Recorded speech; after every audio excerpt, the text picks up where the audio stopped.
since I was showing Chad something, I just slid over. Thank you.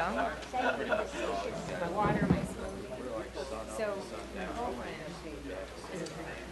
So she, because I was having trouble keeping weight on, I reached out to her. I know we had this conversation already. Never had that problem before in my life. It's the weirdest thing for me to experience because I've always struggled with weight.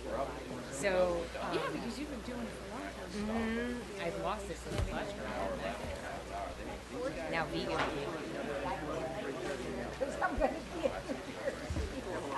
So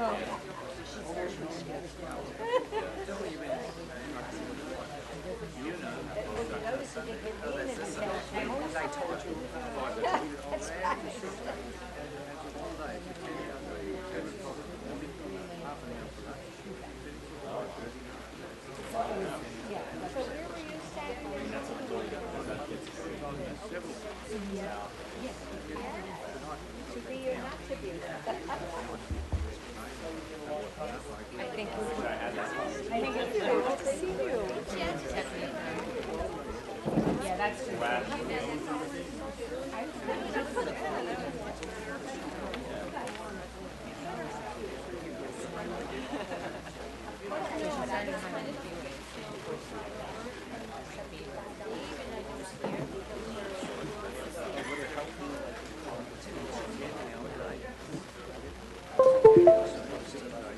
I mean, I can.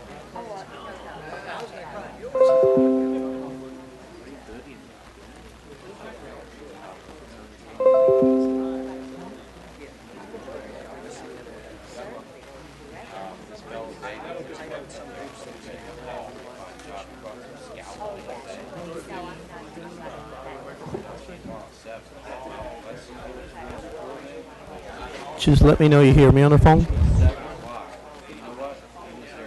Oh, you hear me. You hear me. Nothing? Yeah. Yeah, I'm trying to see if he hears me on the phone. Nothing? Okay.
Mr. Mayor. Hey, Dave, how are you? How are you?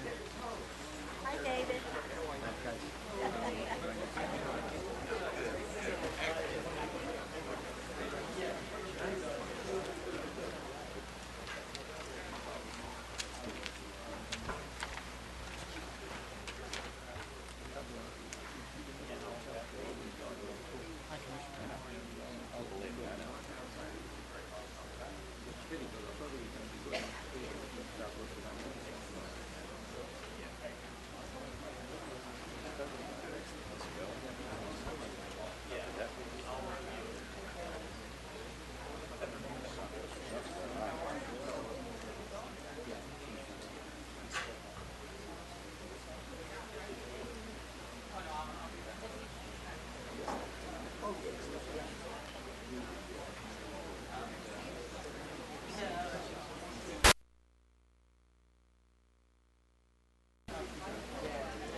Not me.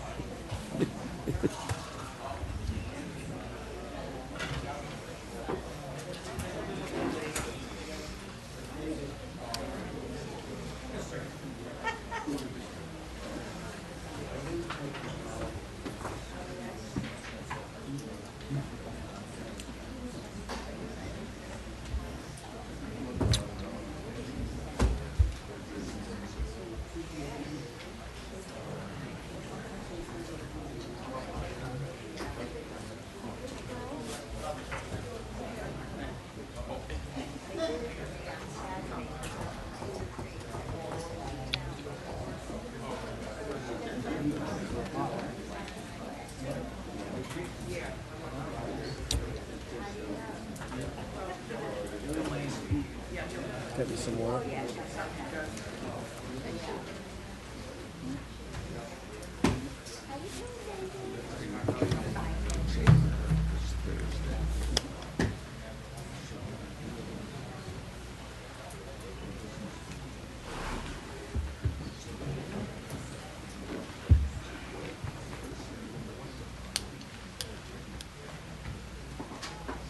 Do we have any tissues up here?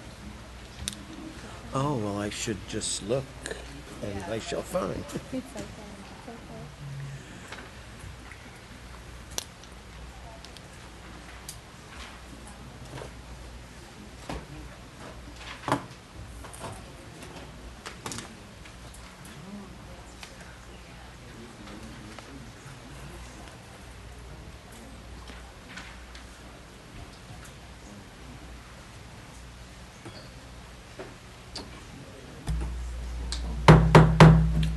Ladies and gentlemen, if we could please call to order the regular city commission meeting for Tuesday, June 5th, 2018.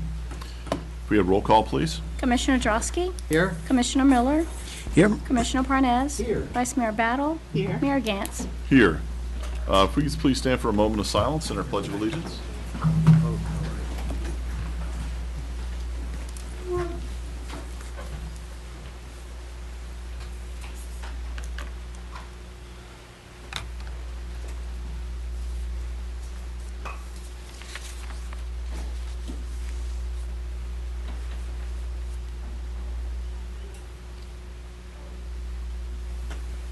Pledge of allegiance to the flag of the United States of America and to the republic for which it stands, one nation, under God, indivisible, with liberty and justice for all.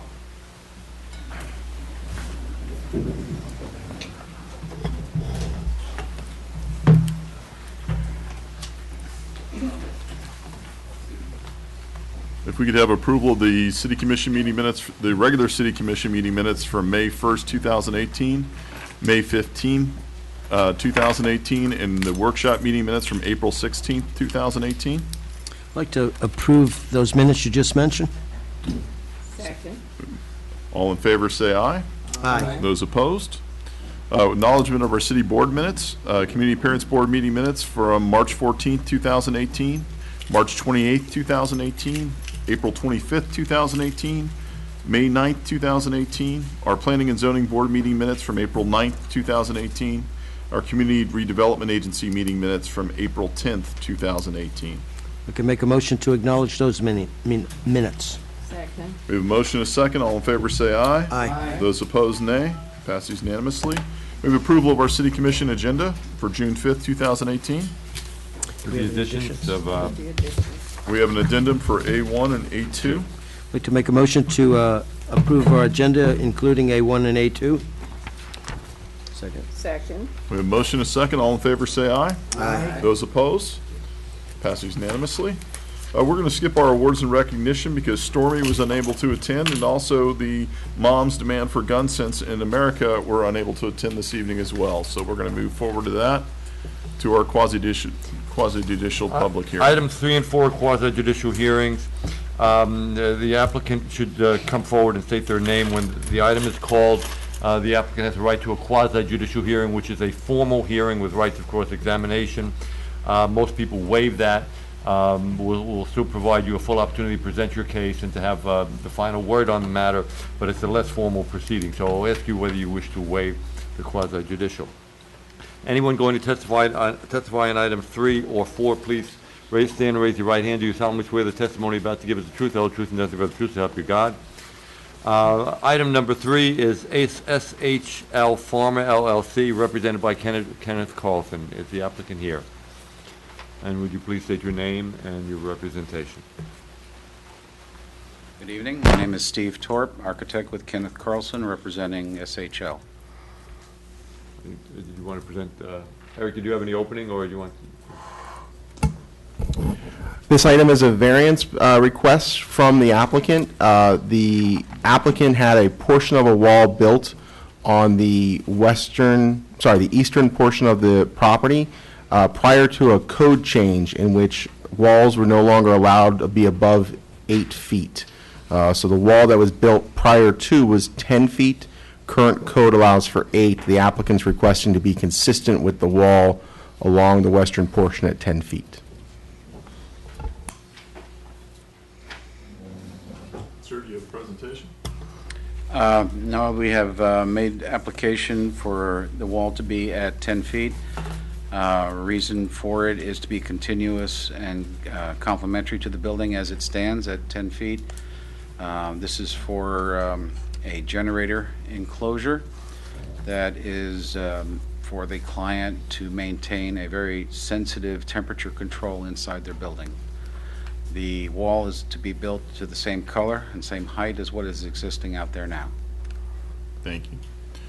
Any commission comments? I'm going to be voting yes, and unless I hear anything different, I'll make a motion to approve. Well, we're going to open it to the public after this, and then we'll move forward with it. Commissioner Drosky? I just think the code change warrants the variance in this particular case. I think that does equal a hardship. So I know I take people to task on variances, but in this case with the code change, I think that qualifies.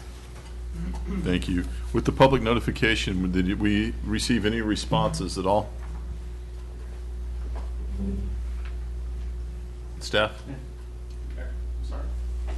With the public notification that was sent out, did we receive any responses? No. Okay, thank you. Step aside, sir. Open this up to the public. Anyone from the public care to comment on this item? Not seeing anyone, I'm going to close the public portion to be heard. I'd like to make a motion to approve. Second. We have a motion for Commissioner Miller and a second by Vice Mayor Battle. We roll call, please. Commissioner Drosky? Yes? Commissioner Miller?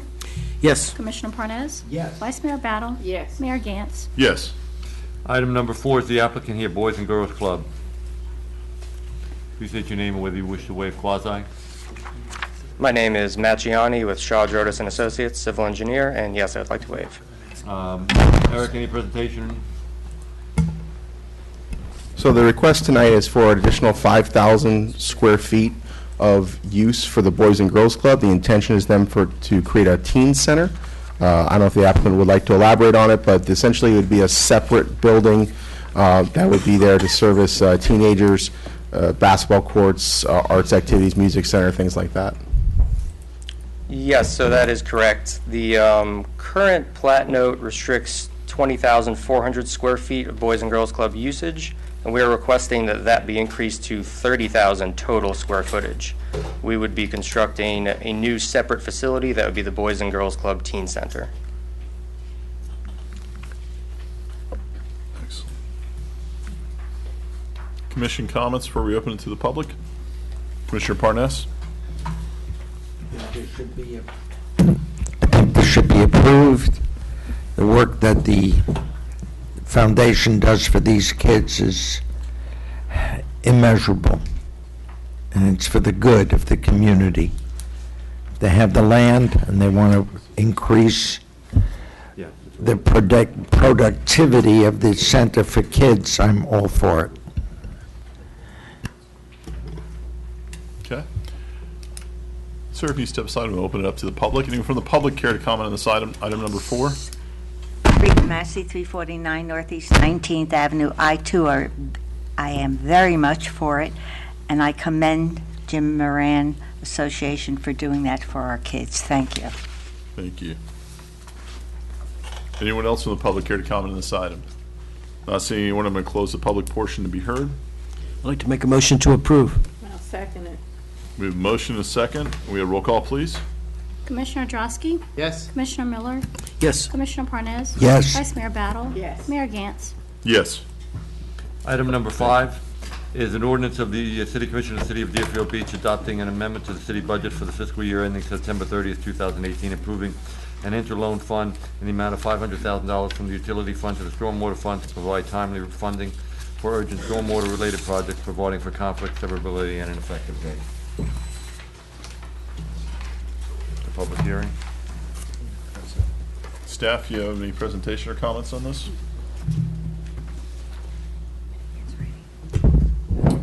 We can certainly answer any questions regarding this, Mayor Gans. We covered this during the public workshops and the public hearing when you were adopting stormwater. Thank you. Commission comments at all before we open to the public? Commissioner Drosky? What are we using the 500,000 for? What's our first objective? Are we going to start the comprehensive plan?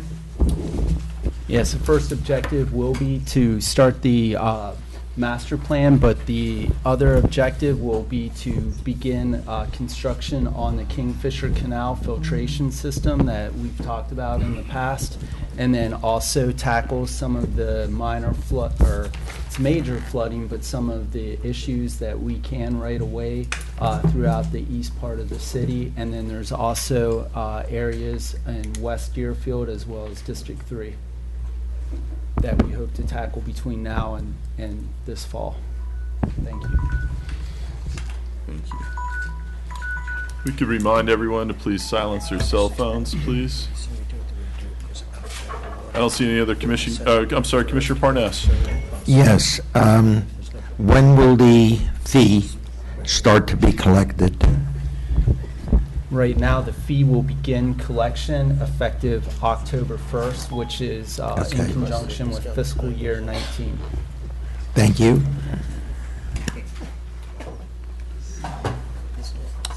Vice Mayor Battle? Mr. City Manager, and I know it was an oversight. You said you're going to begin to tackle some of the flooding in District 3, District 1, District... Well, I meant when I said the east part of the city, everything east of 95, which would That include includes District 2. Just wanted Yes. on the record, Yes. sir. Thank you. Thank you. We have one speaker from the public on this item. I'm going to open up to the public right now. Glenn Sullivan?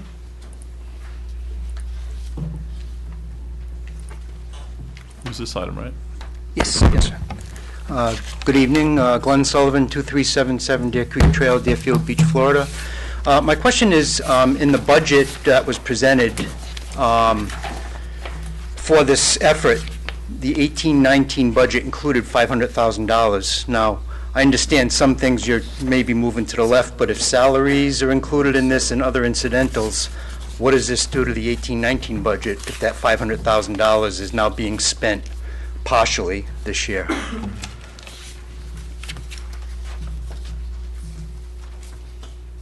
Anyone else from the public care to comment?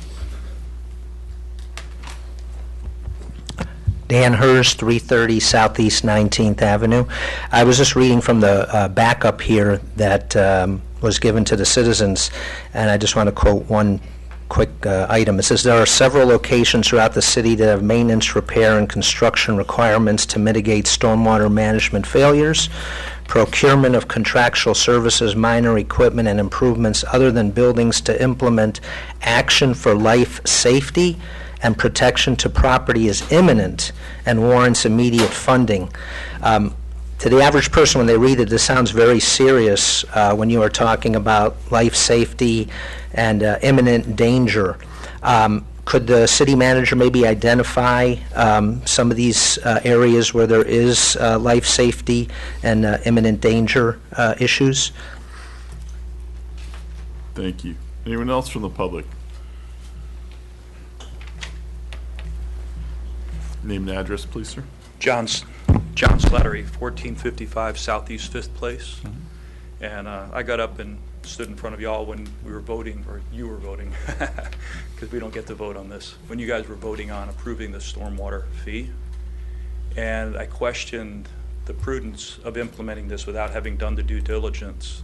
And your words to me, Mr. Mayor, was that sometimes you have to make the hard decisions and approve things like this. And I think that maybe holding off and doing a little more work would have paid off a little bit more, because when you look at the city of Margate, it's going through the same process, and they were able to acquire, coincidentally, $500,000 from the state of Florida gave them $500,000 to do some of this work. So maybe you wouldn't be implementing this several $1,000,000 project upon us if you were to use the $500,000 you could have gotten from the state to do the due diligence to figure out if you actually need to do the stormwater tax.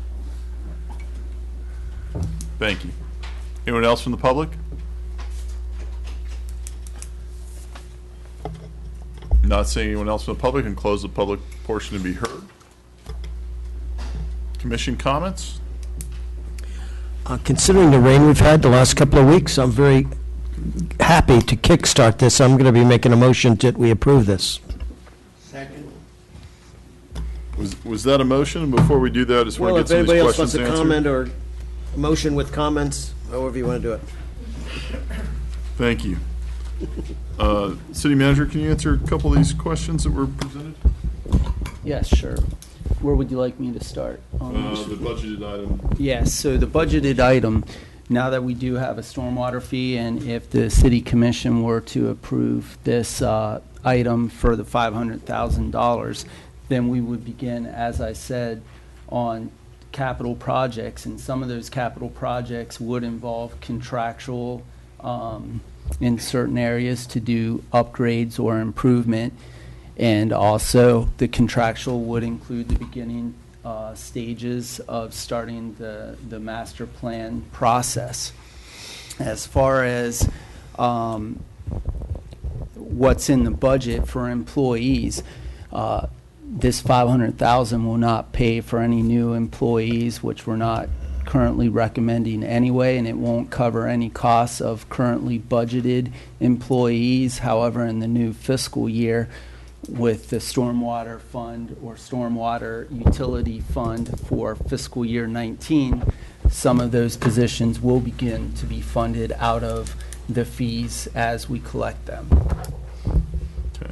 And the second question regarding the several locations and the safety issues? Yes, so we do consider them to be safety issues, as far as if you look in particular along Southeast 8th Avenue, some areas over near the high school, and even right over here near the Palms, which is managed and owned by the Deerfield Beach Housing Authority. We certainly have issues there. As far as anybody dying, I don't think it rises to that level, but if your house becomes flooded, if we get a major rainstorm, I would consider that to be a life safety issue for that family that may be provided homeless.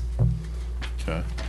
As far as the other question goes, we have the ability to go out to get funding from the state and other areas to do this. I know Margate, the gentleman mentioned Margate. I believe, is that correct, Margate, Mr. Slattery?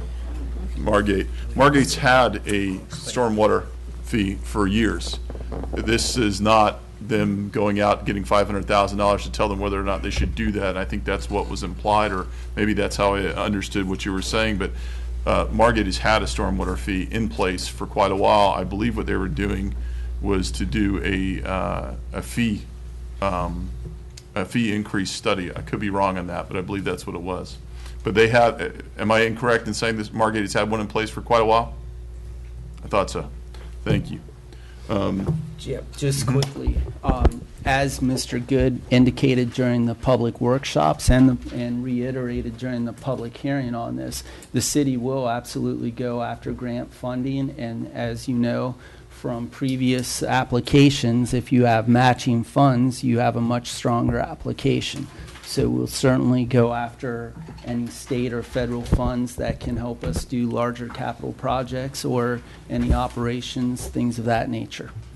The one thing about that is, while having a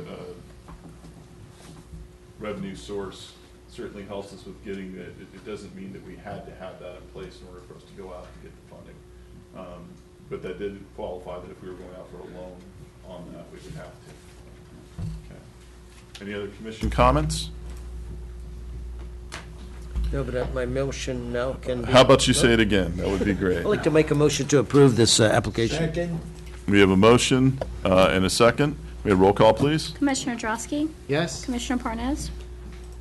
Yes. Commissioner Miller? Yes. Vice Mayor Battle? Yes. Mayor Gantz? Yes. Item number 6, an ordinance of the City Commission of the City of Deerfield Beach, Florida, amending Section 98-53B COD Cove Overlay District of the city's Land Development Code, revising permitted and conditional uses and providing regulations for public street furniture. Public hearing would be open. This is the second reading. It was discussed on first.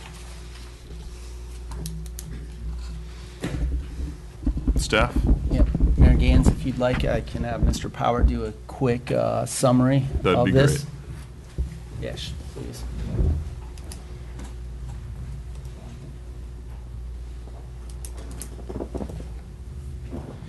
Good evening. Thank you. Eric Carr, Director of Plan Development Services. The item before you tonight is the second reading of the Cove Overlay District amendment. This is a zoning district for a shopping plaza that is east of Federal Highway along Hillsborough Boulevard. Staff reviewed this code section to determine if you could do anything to improve it.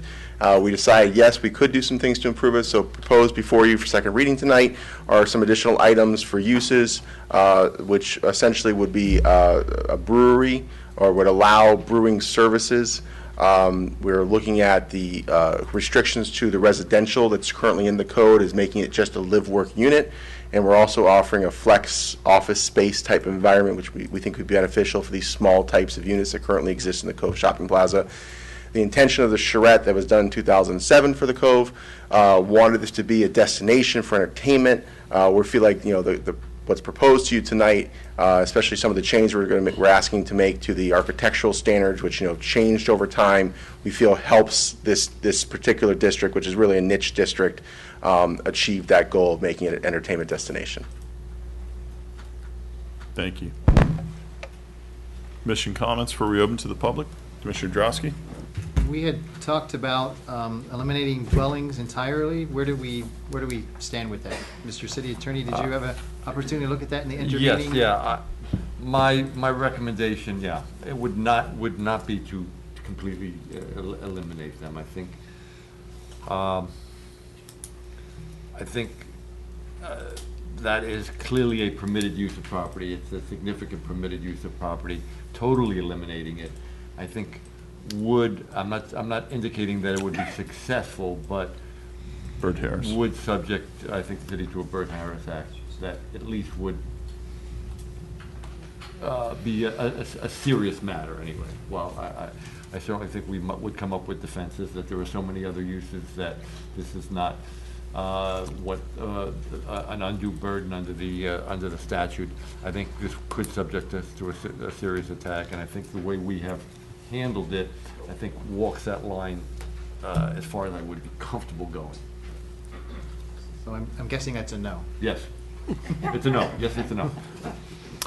Just for the public, can you briefly explain what the Bert Harris Act is? The Bert Harris Act was a property protection act adopted in 1995, one of the earlier ones in the country and one of the most stringent ones. It indicates that if the city or if a government enacts a regulation or enforces a regulation that unduly burdens an existing use. An existing use means not only what you're doing presently, but the uses available to you in the zoning district or available to you even by rezoning in certain cases. That if your regulation creates an undue burden on that property, that the property owner has a right to seek damages by way of an appraisal and showing the difference in value of his property as a result of the regulation. There's a lot more to it, but that's generally what it is. It was meant, there was always the right to challenge for what we call an unconstitutional taking of my property by the regulation. The Bert Harris Act was specifically meant to create another avenue for relief with a less stringent test than the federal test on a taking. So what it meant to do was give property owners additional rights that they did not have to challenge for an undue burden. So it's something all cities have to be aware of when they change zoning codes. You just cannot just change them without considering this. Every time we have to take a look at that. Thank you. Vice Mayor Battle? Thank you, Mr. Mayor. I was one of those ones that had the concern about the live-work unit. My question this evening is to Andy. Do we feel that the language is strong enough in here that would let us always have live-work instead of somebody coming in there without the work portion and just living there? Because it makes a difference. I'm going to indicate that I think it does, because it creates such a limitation that I think we would feel comfortable being able to enforce it. I don't know how Eric feels. I think it's pretty specific, and it's a limited residential use. It really is not the type of thing that someone would undertake. Right. Yeah, I mean, our fear with the residential is that because it was so broad, someone could actually build some type of residential activity. Right. Where restricting to a live-work unit, which is really a defined use, really makes it where it's not going to be multiple dwelling units, it's not going to be some type of housing, apartment complex or something like that. It's going to be a situation where someone has an office or retail establishment on the first floor and some type of dwelling on the second floor, and that's very limited. We are aware of situations in the past of the code where this has existed, so that's the reason why we wanted to try to continue this particular type of use. But we feel that this is very, very strict, and it's very particular type of residential living unit. I don't think you really answered my concern there, Eric. My concern is, I go there to live. I have 2 or 3 children, live, work. Is that going to be permissible? Well, the code wouldn't define whether or not you had a family. It's just the fact that, you also have a business attached to the residential property. So, actually, I would take it the other way around and say that you have a residential property attached to a commercial property, a commercial business. Okay, thank you. Thank you. Commissioner Miller? I was just going to say, there's so few of these residentials above some of the businesses that I venture to say 99.9% of the people don't even know about them. I don't think it's a problem whatsoever. I think the language now kind of constrains it from getting into something we don't wish.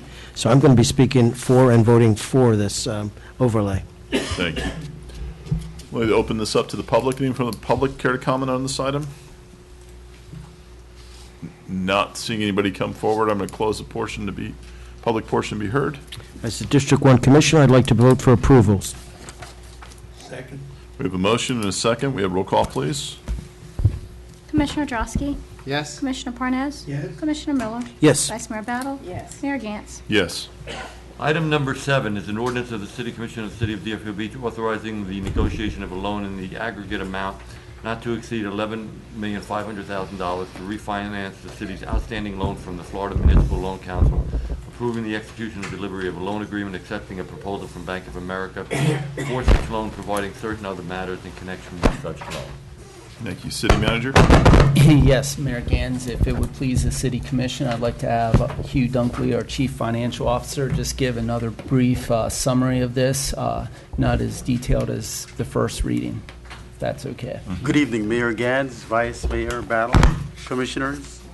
This item essentially seeks to refinance an existing 20-year loan with a loan which bears a lower rate of interest, which will generate approximately $950,000. Can you speak in the microphone? I'm sorry. Which will generate approximately $950,000 of net interest savings for the city. This also meets our savings target of floor of 3%. The debt policy for the city requires a savings of at least 3%, which will make it beneficial for the city to refinance.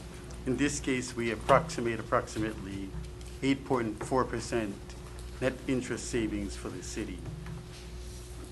That's the pretty much a summary of this transaction. Thank you.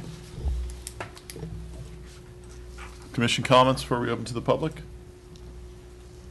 Thank you, Mr. Dunkley. If you could step aside. Anyone from the public care to comment on this item?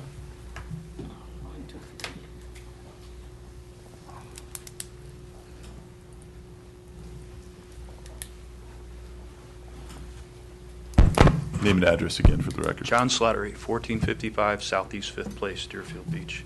So just for clarification, maybe just to help restate the obvious, so we're taking out a loan to refinance the money we already owe. And I hear that there's a savings somehow figured into this math. Does anyone calculate what actually the cost is over 20 years of refinancing this $11.5 million?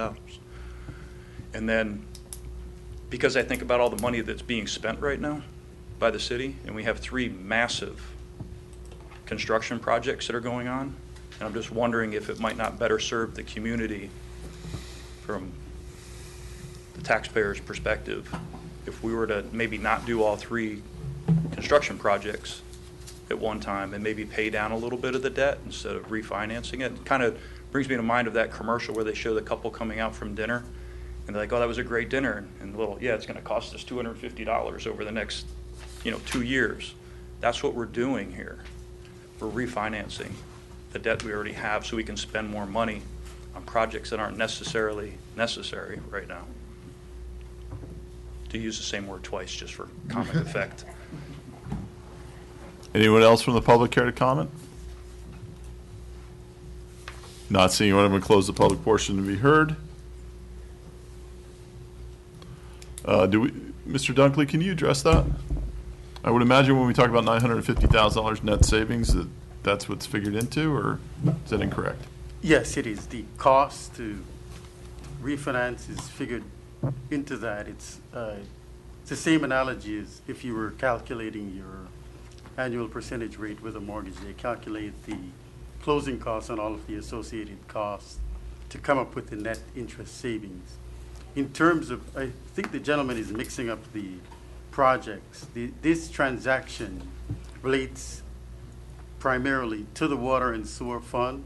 It has no bearing on the revenue bond which was just issued. Just to clarify that fact, I think he's mixing up apples and oranges when he's saying that we have 3 projects that's currently ongoing with the new bond issue. That is totally and separately distinct from what we're doing here, which relates to the water and sewer fund, which is This is for the loan that we're doing and refinancing what we have with the old bond, and that's what we used our bond for. Is that correct? yes, which is for the water and sewer fund.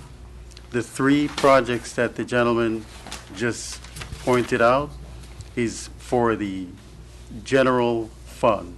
It's budget and appropriate debt, which has nothing to do with the water and sewer fund. I don't think that's what he was referencing, but thank you. Commissioner Parnas?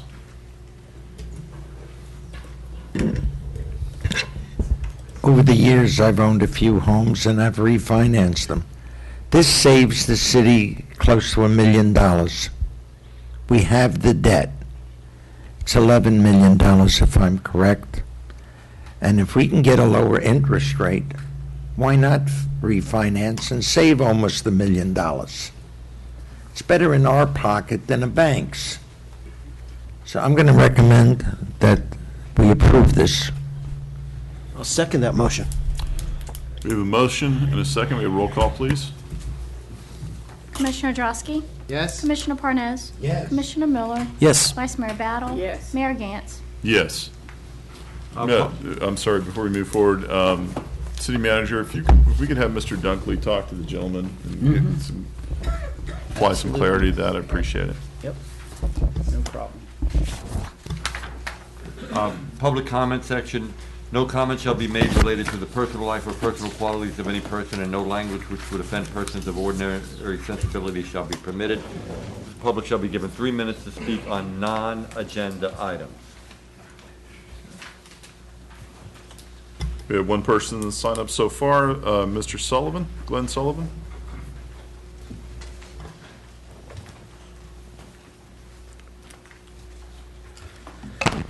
Glenn Sullivan, 2377 Deer Creek Trail, Deerfield Beach, Florida. Not long ago, I believe it was in September during the budget meetings, The commission indicated that there was a need to start the budget process sooner to allow for public interchange and budget revision before coming upon the 1 October deadline.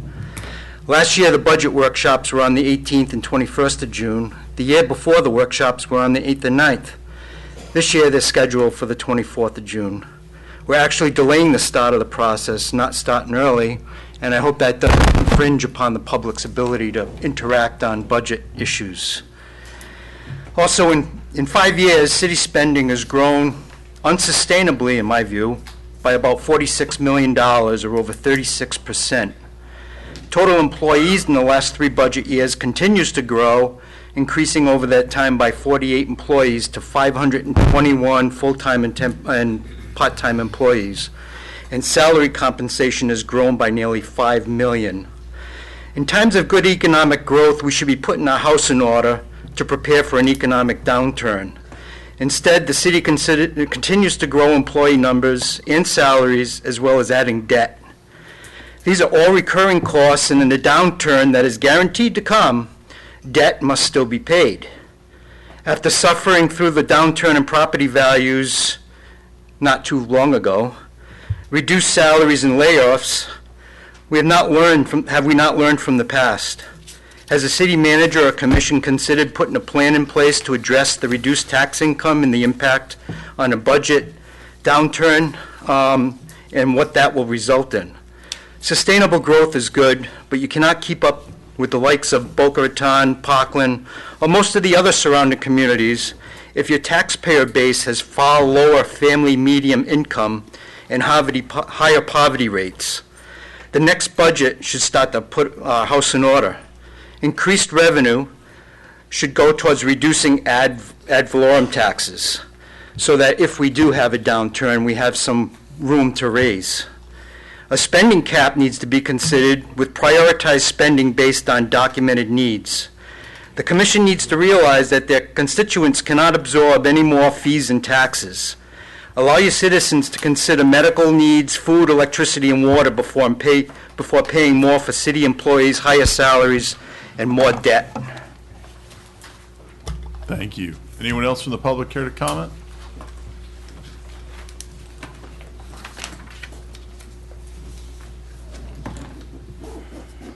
John Slattery again, 1455 Southeast 5th Place, Deerfield Beach. Just to your, Mr. Parnas, to your... If you could just address the commission as a to the group, commission, that's all right, sir. To the metaphor of refinancing a home, it's not applicable in any way. But to use the numbers, if I had $23.5 million in the bank and I was looking at maybe refinancing my home for $11.5 million, of which I'm not in a position to write off any mortgage interest because I happen to be a city. And then I'm also thinking about rehabbing 3 properties for tens and 20s and $30 million, which I'm not going to get any revenue off of. It just wouldn't seem like a good business plan for my household. And I don't think it's a good business plan for the city to keep unloading the debt. Thank you.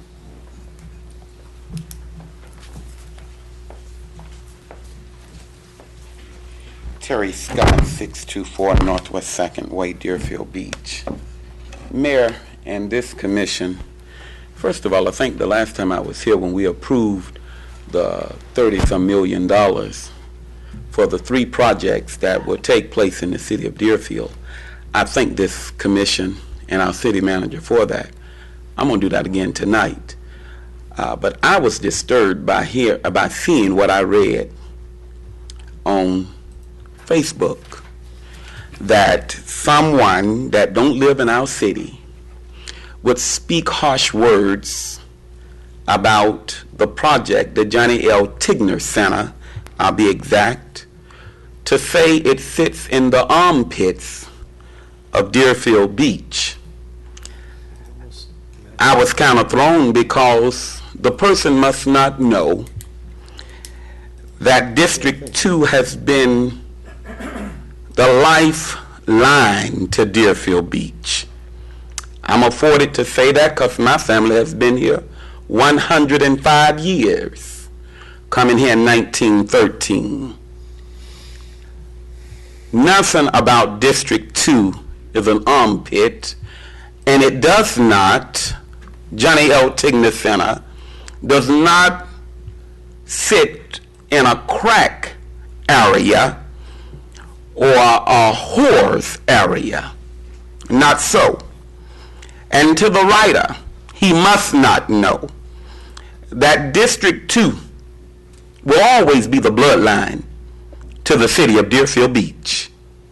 For it was my great-great-grandparents and many others of Bahamian descendants that started the work here in the city of Deerfield Beach in the 1910s.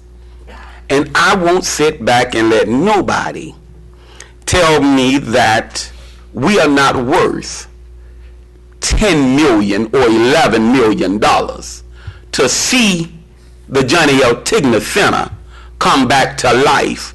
That's a beacon of hope and prosperity in this city. No one can tell me that. So to the writer and to all the followers, be careful. Because my grandmother told me in order to know something, you got to be that. So in order to know it's a crack area, you must be on crack. In order to say it's a hub for whores, you must be that whore. So be careful to those that sitting among and that sending this out. Be very careful what you say and how you write it, especially when it come down to District 2. Thank you. Thank you. Anyone else from the public care to comment?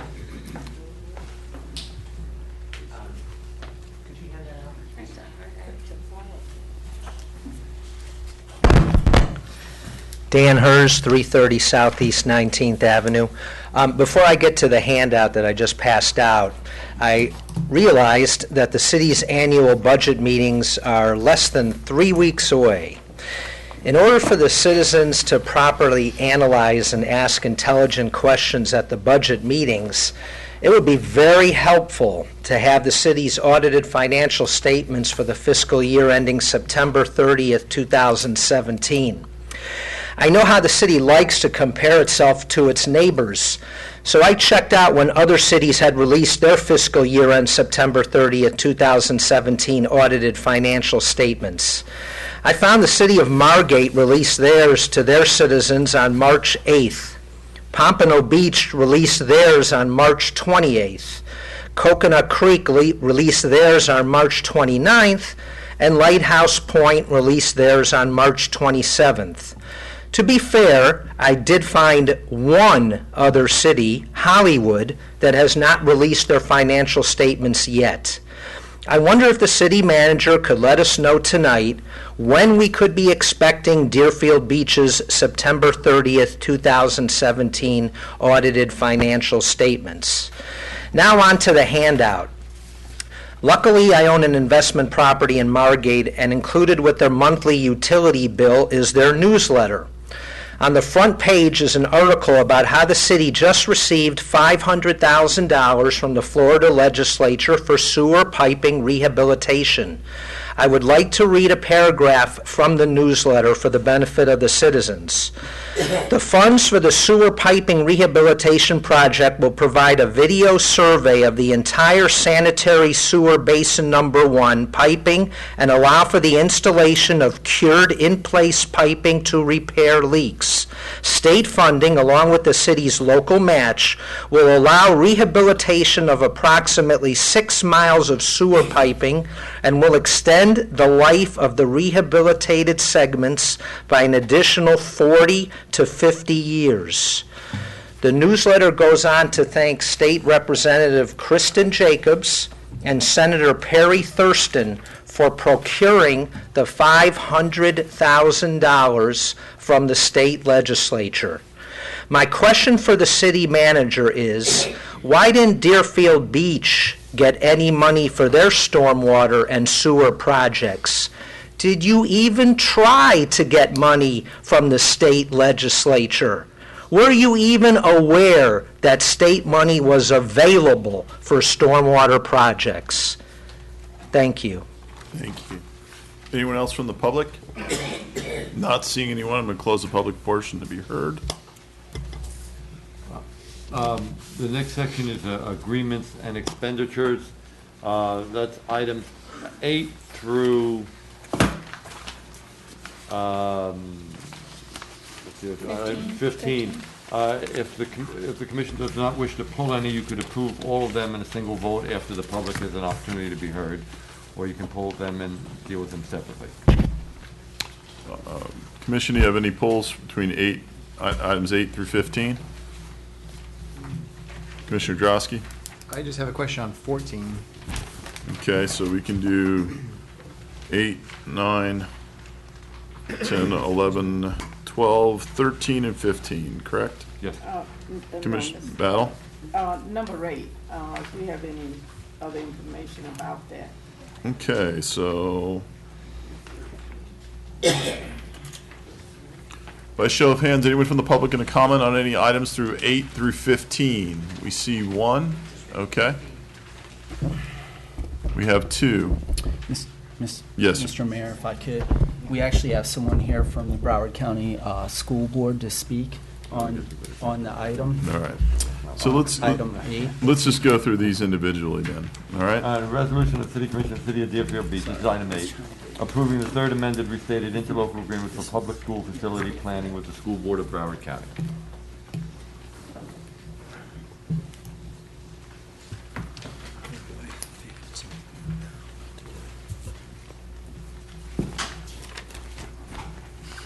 Good evening, Mayor, Commissioners. My name is Chris Akabusu. I'm the Director for Facility Planning and Real Estate for the School Board of Broward County. We totally appreciate the opportunity to present this presentation to you. With me is Lisa White, who is a member of the department also. She's going to give the presentation, and if you have any questions, we'll be here and glad to answer. Thank you. Thank you. First, thank you for having us tonight to present this amendment. We'll be presenting the interlocal agreement for public school facility planning amendment. That's a contract that is required by statute for school districts to enter with all the municipalities, and kind of lays out the terms on how to coordinate development approval by local governments and the provision of school facilities by school districts. And the order of today's presentation will be just to give a brief background on what public school concurrency is and a history and the past efforts. This will be the third amendment of what we've done to address some of the challenges in implementing public school concurrency. I will also address what we've done for the cities to address some of the challenges that they've communicated back to us as a result of the last amendment, to address some of their issues, and then present what we're asking for today, which is a new level of service standard, and then seek your approval or vote on the matter. So first, public school concurrency is a growth management tool that's intended to ensure that the infrastructure needed to support development is in place at the time the development occurs. And it applies to things like roads and sewer and water, and it also applies to schools. And basically, it prohibits development from moving forward or being approved if the review finds that there's no capacity available for that development, and the developer may either be denied, and they can propose proportionate share mitigation to pay for the cost of the expansion of the infrastructure, or they can wait for the capacity to become available through the 5-year work plan of the school district. So there is a requirement on the school district's part to make sure that you don't have a moratorium on development forever, that at most a developer would have to wait 5 years if they didn't want to pay for that expansion. And that's our requirement to meet our level of service. The key requirements are, one, you have to implement a public school concurrency, you have to implement what the parameters are in your contract, in our interlocal agreement. You have to establish what your concurrency service areas are going to be, and that's the geographic unit that you use to measure for capacity against the impact of a development. And in this county, we measure it against the capacity at each individual school boundary. And then you have to adopt a uniform level of service standard, and that's basically the maximum threshold in development that is acceptable before you start denying. And initially, when we, in 2008, established public school concurrency for the first time, the level of service standard was 110% of permanent capacity, which does not include your relocatables. And then in 2010, we amended the interlocal agreement to temporarily allow for 10 years for 100% gross capacity, which includes your portables. And so today, we're also, the amendment predominantly is about the level of service standard and a change there too. And then the final requirement, as I mentioned earlier, is that the school district has the responsibility to make sure that we can afford our level of service standard and show that within 5 years we have enough capacity to meet our level of service standard at each of our concurrency service areas. Sorry, this is a little technical. A level service standard is the what the threshold that a public school facility is to operate based on the capacity of the facility. And it's a ratio of student enrollment divided by the capacity of the school. And so what we're talking about here in that formula of enrollment divided by capacity is what that denominator is composed of. Right now in 2019-20, the level of service standard reverts back from 100% gross capacity to 110% permanent capacity. And that's just a little depiction to show, how that might work if you had 110% permanent capacity. Okay. This is an example of 100% gross versus 110% permanent, where there are 920 relocatables existing on a school facility. Under one standard, you would not have any problems meeting your level of service, and you would be able to avoid, let's say, boundary changes. And in the second scenario, you have the portables there, but they don't count, so you'd have to move 788 students. That was done. I think this slide is from when we actually amended it in 2010, and that was a real scenario at one of our schools. To address level service deficiencies, you have a few options. You can build new capacity, if you're allowed. Maybe change school boundaries to move where the students go to utilize, maximize the utilization of your capacity. Or you can modify your ILA to change your level of service standard. So that's what we're asking to do tonight. In 2010, when we did that, we faced domino boundary changes kind of overnight. People termed it from sawgrass to seagrass, because as a result of the financial recession, our 5-year plan was gutted, the millage was changed, and we've entered into a period of declining enrollment so that we had excess seats district-wide, and we no longer were allowed to build new capacity because the state would not give us funds to do that, because when you have more seats than you have students, you can't use state money to build more seats. So they allowed for a 10-year period for portables to count. And during that process, there was a lot of community feedback about a competition for resources of the school district between the eastern and the western cities.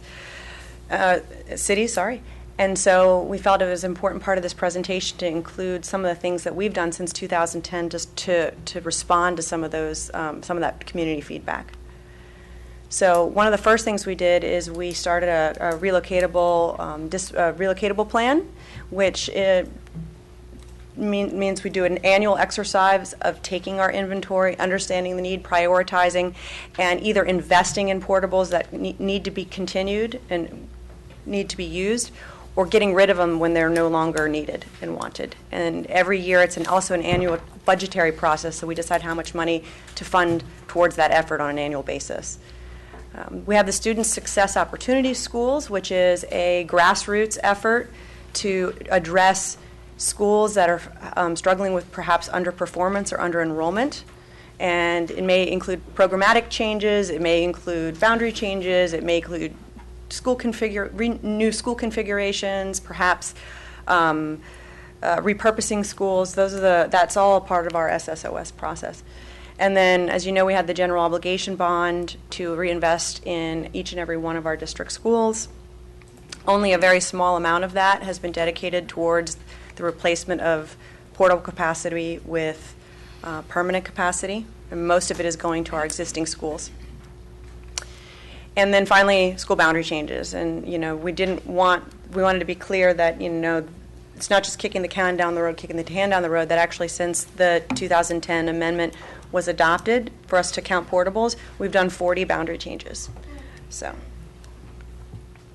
do we need to change the level of service standard in in this case, because of since 2010, the proliferation of school choice and charters has made it really, really difficult to really control where a student goes to school because you move a line.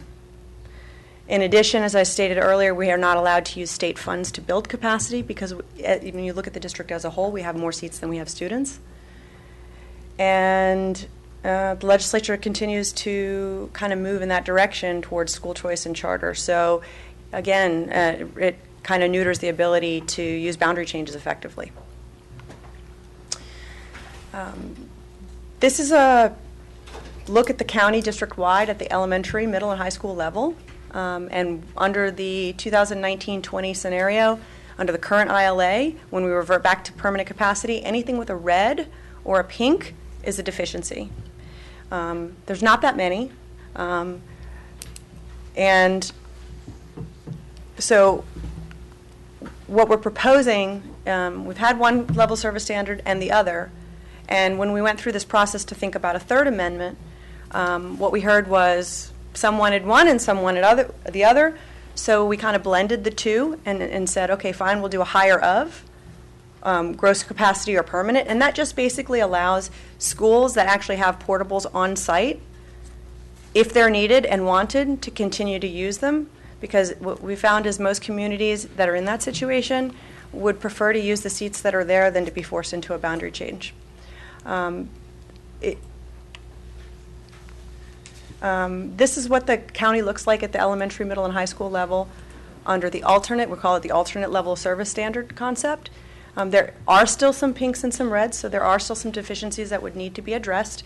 But you see less red. Red means it's just more over than the pink. So it's like a deeper overage. So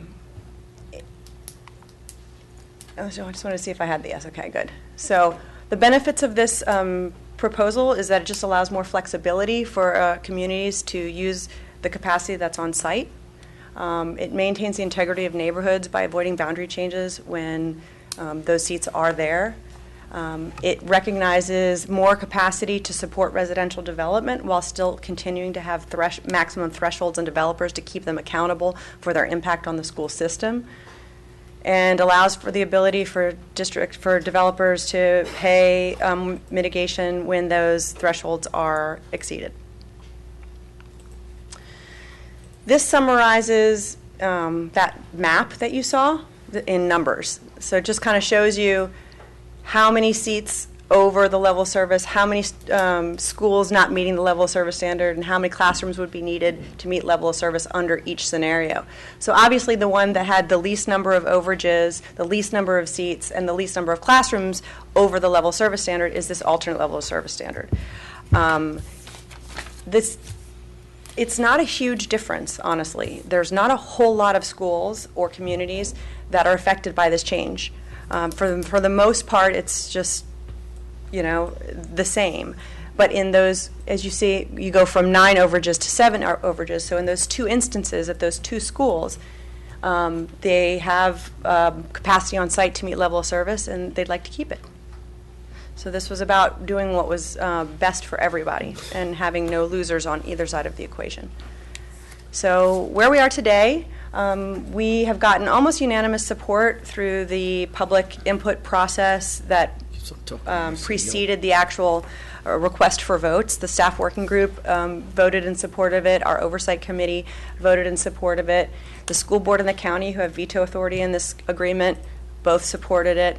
And then we've gone around to each and every single city that would allow us to come and ask for each city to take a vote on it. And in order for the amendment to actually pass, you have to have the consent of 75% of the signatories. And that has to represent at least 50% of the population. And on May 16th, 2018, just last month, we met that threshold when Coral Springs adopted. So the actual third amendment is already passed.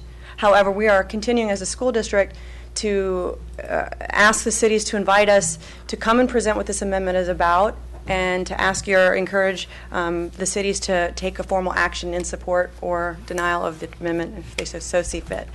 So we have 2 cities left to go after this city, after Deerfield Beach. And then, so now where we are as a district is As we conclude that adoption process, we're going to be going forward with amendments to our policy to correspond to these new parameters, and we would ask that the cities move quickly to adopt their amendments to their comprehensive plan and land development regulations to reflect the change. And that is my presentation. Sorry. Thank you. Thank you so much for your time. Any commission comments? Vice Mayor Battle, and then Commissioner Parnas.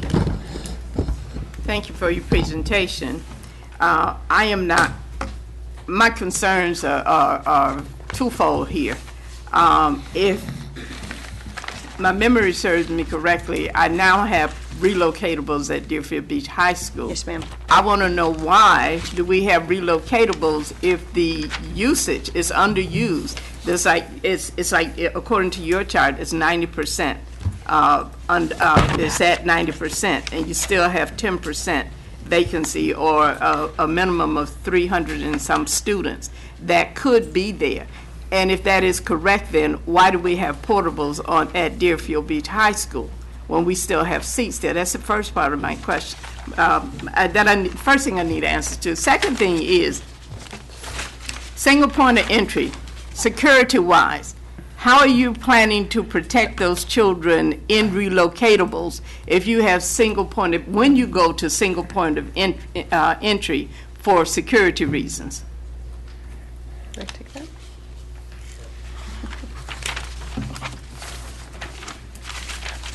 Yeah, I'm trying to read it. To your first question, again, like was said, this is a higher off. The bottom line is, if a school has portables, approximately say 10% as part of their capacity on campus, it gives them the opportunity for those portables to be counted towards level of service. So that potentially when development comes, because it's a two-way street, we count those portables being able to accommodate the students anticipated from that, residential development. If a school does not have, pretty much has less than 10%, then they can rely on the permanent capacity, which in this particular case, they utilize an additional 10% space in that particular school, because some of our schools don't have the footprint to accommodate portables. So I think it's a win-win. Bottom line is to enable the students to live close to their neighborhoods, go to school close to the neighborhoods.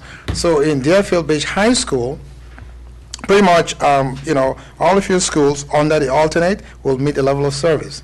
So it's going to be a win for those portables to remain because they're a component of the capacity. And it's going to be beneficial that we utilize those capacities so that the students potentially, if you rely on just permanent capacity, those students are not bounded out from potentially their neighborhood school. So that's the response to your first question. And it still doesn't get me where I want to go. It would have been, for me, if you'd had some data in here which showed me where those portables are. You said that there's some schools that don't have the footprint for the portables. And in my mind's eye, I'm thinking that those are only the schools in the eastern part of the county. Nothing was addressed in this presentation or in your documents here, so you can understand my concern. But I'm going to take that particular answer that you gave me, and what I really want to know is how do we plan on protecting those students in relocatables when we go to single point of entry for security reasons? Okay, so right now, unfortunately, as you know, the school district, the single point of entry project has been ongoing. Apparently, the district has been struggling with funds, but that has been a priority. Unfortunately, with the incident that happened at Stoneman Douglas, that process has been accelerated. My understanding is, I think, hopefully by the spring of next year or sooner, the single point of entry project is going to be completed at all schools. Part of it is, as you know, the legislature quickly passed legislation to have districts compete for money to harden schools. So Broward County Public Schools is actively doing it right now. We're actually providing data, and the schools are doing a self-assessment, security assessment. So pretty much it's going to secure the whole campus, which includes the portables. So the essence is for every person who's going to access the school has to come through that single point of entry. So the portables will pretty much be secured within the perimeters of the facility itself. You have portables at Deerfield that sit right next to the fence. Correct. That's right there on the street. Somebody can jump over that fence and take them all out. I can tell you, I'm not involved directly, but I've been affiliated with helping to provide data. They're looking at securing the school, including addressing the fence height. So potentially, I mean, I'm not a security expert, but in terms of how you can secure with the fencing, maybe height, and then any additional measures. So right now, the students are our number one priority, and trust me, the school district is taking very quick steps in coordination with all kinds of law enforcement in the district to pretty much, resolve this issue. When you get that when you get that solved, please send that to me. Yeah, definitely. Thank Mrs. Battle, we will do that, Vice Mayor. Thank you so much. I have a question. How do you decide where a school goes? What method do you use?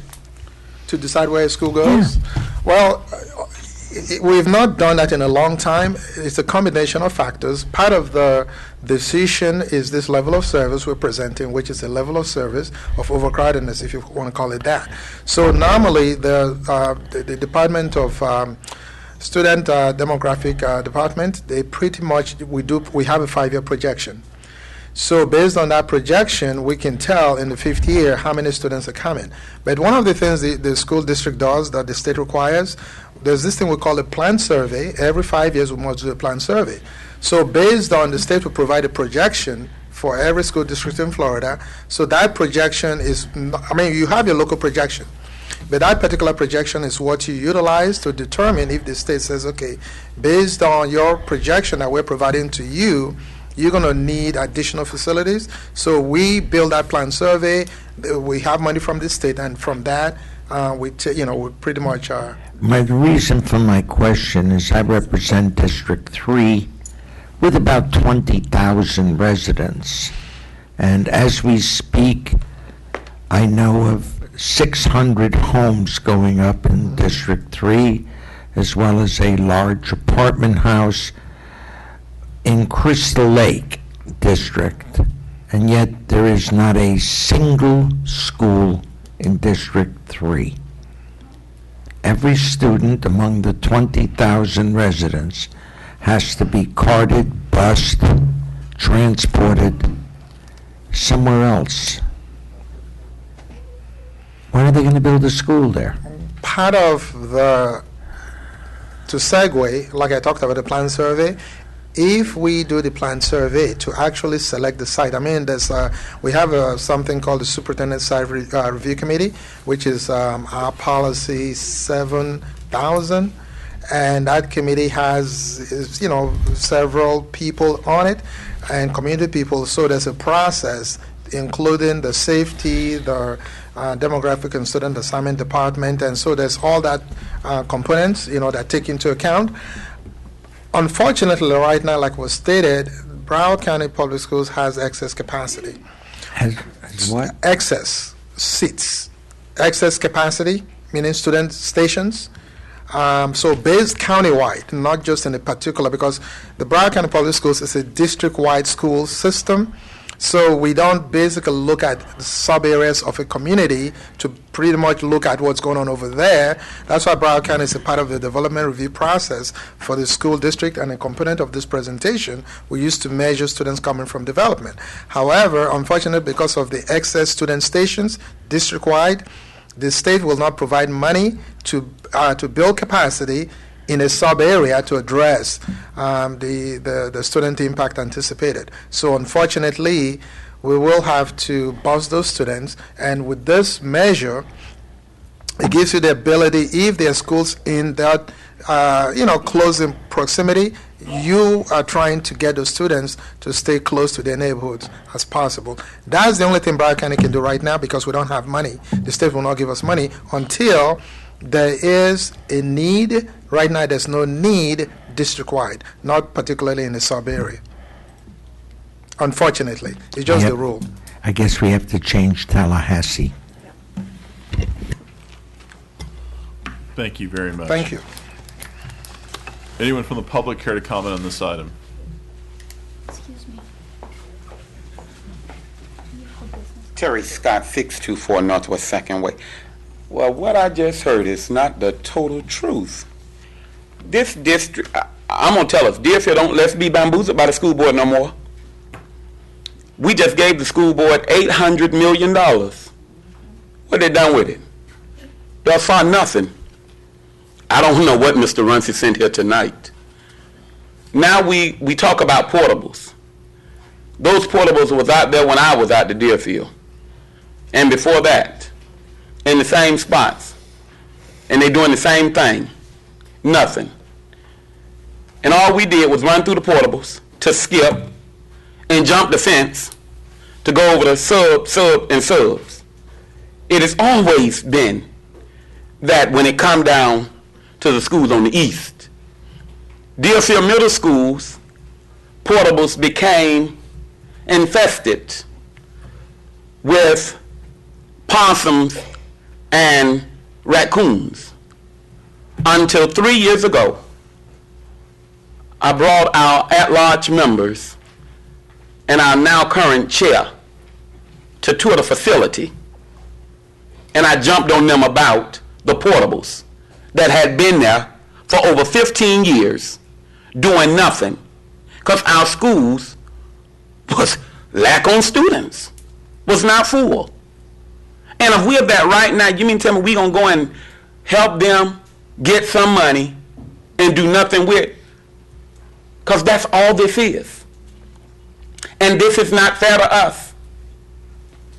This school board is becoming a joke when it comes down to the people and the students and the families on the east end. We are always in lack. Go out west, you will not see it. And please don't come using Parkland for the scapegoat. That's unfair. Every time we jump on something, we going to look back at Parkland? No. If we started 4 years ago, when we gave the school board the money, our schools will be in better shape than they are right now. Our schools should not be in this shape. And I hope, well, you don't have to tell Mr. Runcie, I'm going to call him tonight myself. I hope that we look at this. Look at our eastern schools. We're still in crisis, and they're not full. Park Ridge have plenty of portables, and we was down on kids. We was almost 200 kids down. So that says the portables are sitting there doing nothing. Nothing. Please, please, don't do it. Thank you. Anyone else from the public? Dan Hurst, 330 Southeast 19th Avenue. I'm just fascinated by one thing that the nice lady said near the end, that this agreement has already been approved. I'd love to hear how they go about deciding what cities to go to first, and why aren't all the cities voting at the same time, and why is this just an afterthought now? Oh, well, it's already approved, you can't do anything about it, but we just came to show up here just so you guys could jump on board. If she could give some further explanation on that, I'd love to hear it. Not yet, ma'am. I'll call you up in a moment. Anyone else from the public care to comment? Not seeing anyone. Sorry to have you go up and down, but yes, I'm going to close the public portion to be heard. If you could please reply. Again, Lisa White. When this third amendment was proposed, it first went to the school board because we were the drafters of the amendment, and it went to the county because per the amendment provisions, the county and the school board and then 75% of the municipalities have to agree. So first stops were the school board and the county to make sure that the veto powers didn't lose. And then we work with each of the cities, and we told through the staff working group, which contains all the city planners, and we asked the city planners to please schedule it as soon as possible. And we tried very hard to get all the cities to do it as quickly as possible. So it really wasn't up to us. We didn't decide. The cities themselves decided when they wanted to take it forward. And some were very quick about it, and some were not. And so we weren't sure how many would approve or not. So it was kind of left into the fate of the cities. So, thank you. Thank you. Mr. Powers, can you comment on that? Yeah, well, essentially that's correct. Not every commission meets on the first and third Tuesdays. Some meet second and fourth Wednesdays and Tuesdays, things like that. So, as far as scheduling was concerned, this was really the first commission meeting that we were available to get this item on. But other cities have met since then. This has been going on for the last 2 months, a few months. So, but yeah, this was really the first opportunity we had to be on, put this on. Thank you. Commission comments? I have one. I don't think that response is good enough for me. 2 months, if we've had 2 months and we've all been notified at the same time, this should have been given a priority to have been moved up, in my opinion. So in the future, moving forward, this needs to be moved up. So if we have to add something, we have to add it. And if our agenda should be able to fit something like this in, so we're not waiting 2 months to actually vote on this. Because it is. The truth of the matter is it's a done deal, regardless of how we vote. This is a moot point. And we're required to have such an agreement. We're required to have it. You've already got your votes. What we do doesn't matter. So I would like to, I don't like to vote on anything that doesn't matter. So if I'm incorrect, please correct me. Well, our voice does matter, and that's why they're here tonight, and that's why they're asking for us vote. Our voice does matter. I want to apologize. This is my responsibility as my department that puts this item on. So I do apologize. This wasn't brought forward to you earlier. But as of last week, they didn't have the vote for it. Coral Springs voted for it. So, I mean, this wasn't as if they came forward or asked to come forward knowing they already received 75% of the municipalities. So this was put on an agenda item. We have 5 weeks prior to an agenda item being put forward, and it's, they didn't have all those votes at that time. But they do now. But they do now. And so that goes back to my point that if this was put on earlier, our vote would have carried a lot more weight tonight than it's going to right now tonight. That's just that's my point. Sure, I understand. Any other commission comments? We're looking for a motion.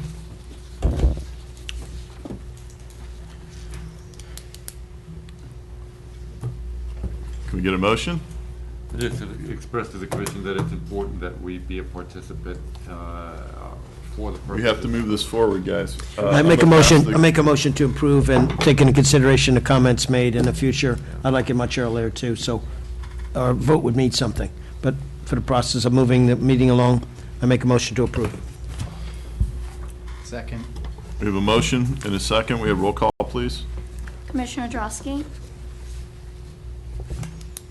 Yes. Commissioner Parnas, No. Commissioner Miller, Yes. Vice Mayor Battle, No. Mayor Gantz. Yes. Item number 9, a resolution of the City Commission of the City of Deerfield Beach approving the voluntary pre-kindergarten provider contract for school year 2018-2019.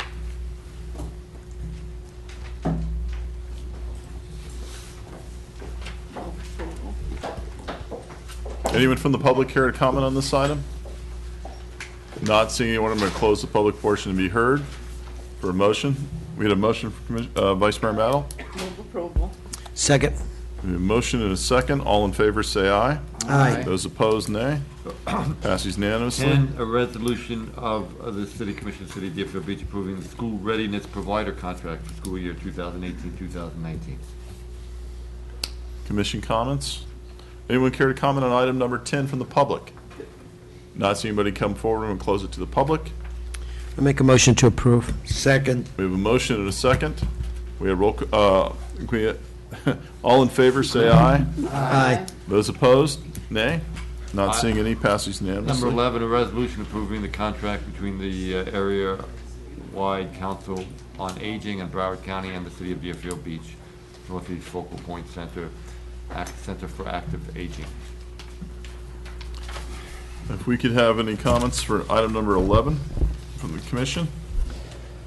I'm going to be voting for it. It's one of my favorite things we have in our city. Anyone from the public care to comment on item number 11? Yes.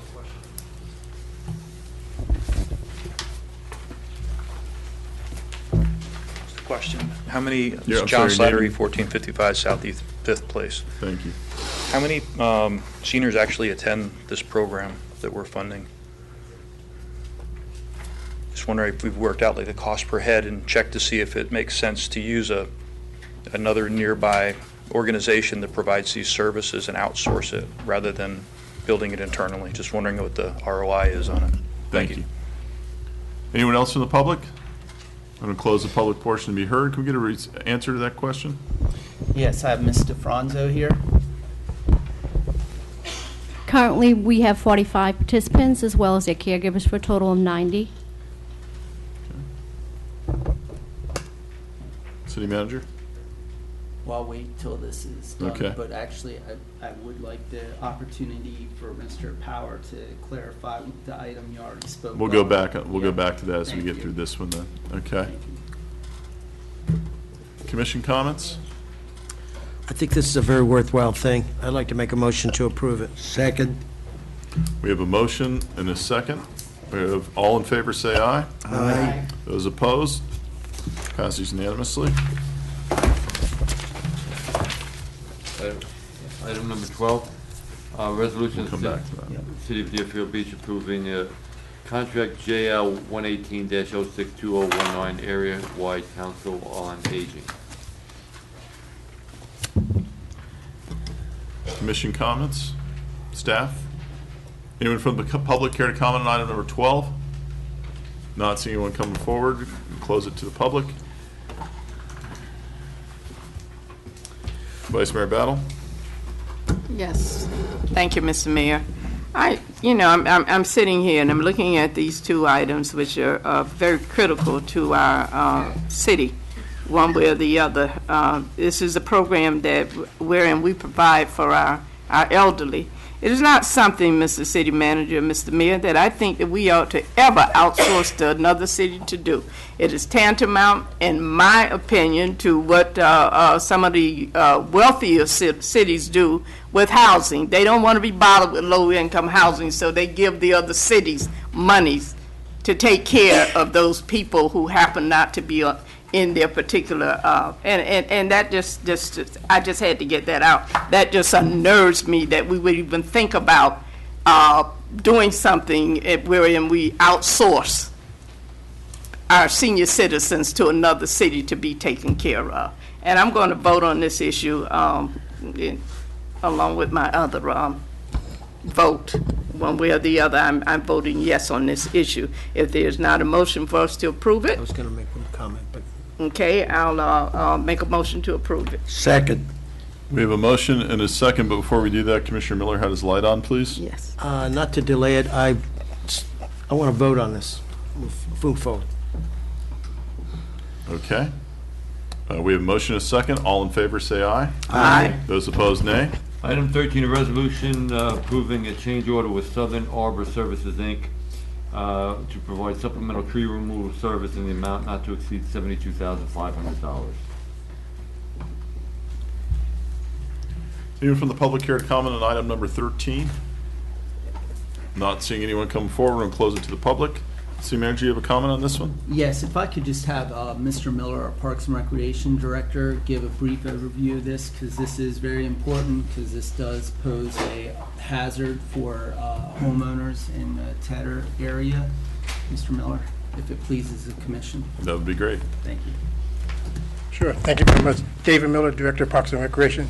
This item is to ask for the change order in order to address what we feel is a very serious concern over in the Tedder area. There's about 58 Australian pine trees, well over 60 feet in height. It runs along the southwest 46th Street and First Avenue. They tower over some homes. And Australian pines, as you well know, are not indigenous, they're native. They don't stand well against wind. We're concerned if another storm comes through that they'll fall down over those homes. So we'd like to get them taken down just as soon as we possibly can.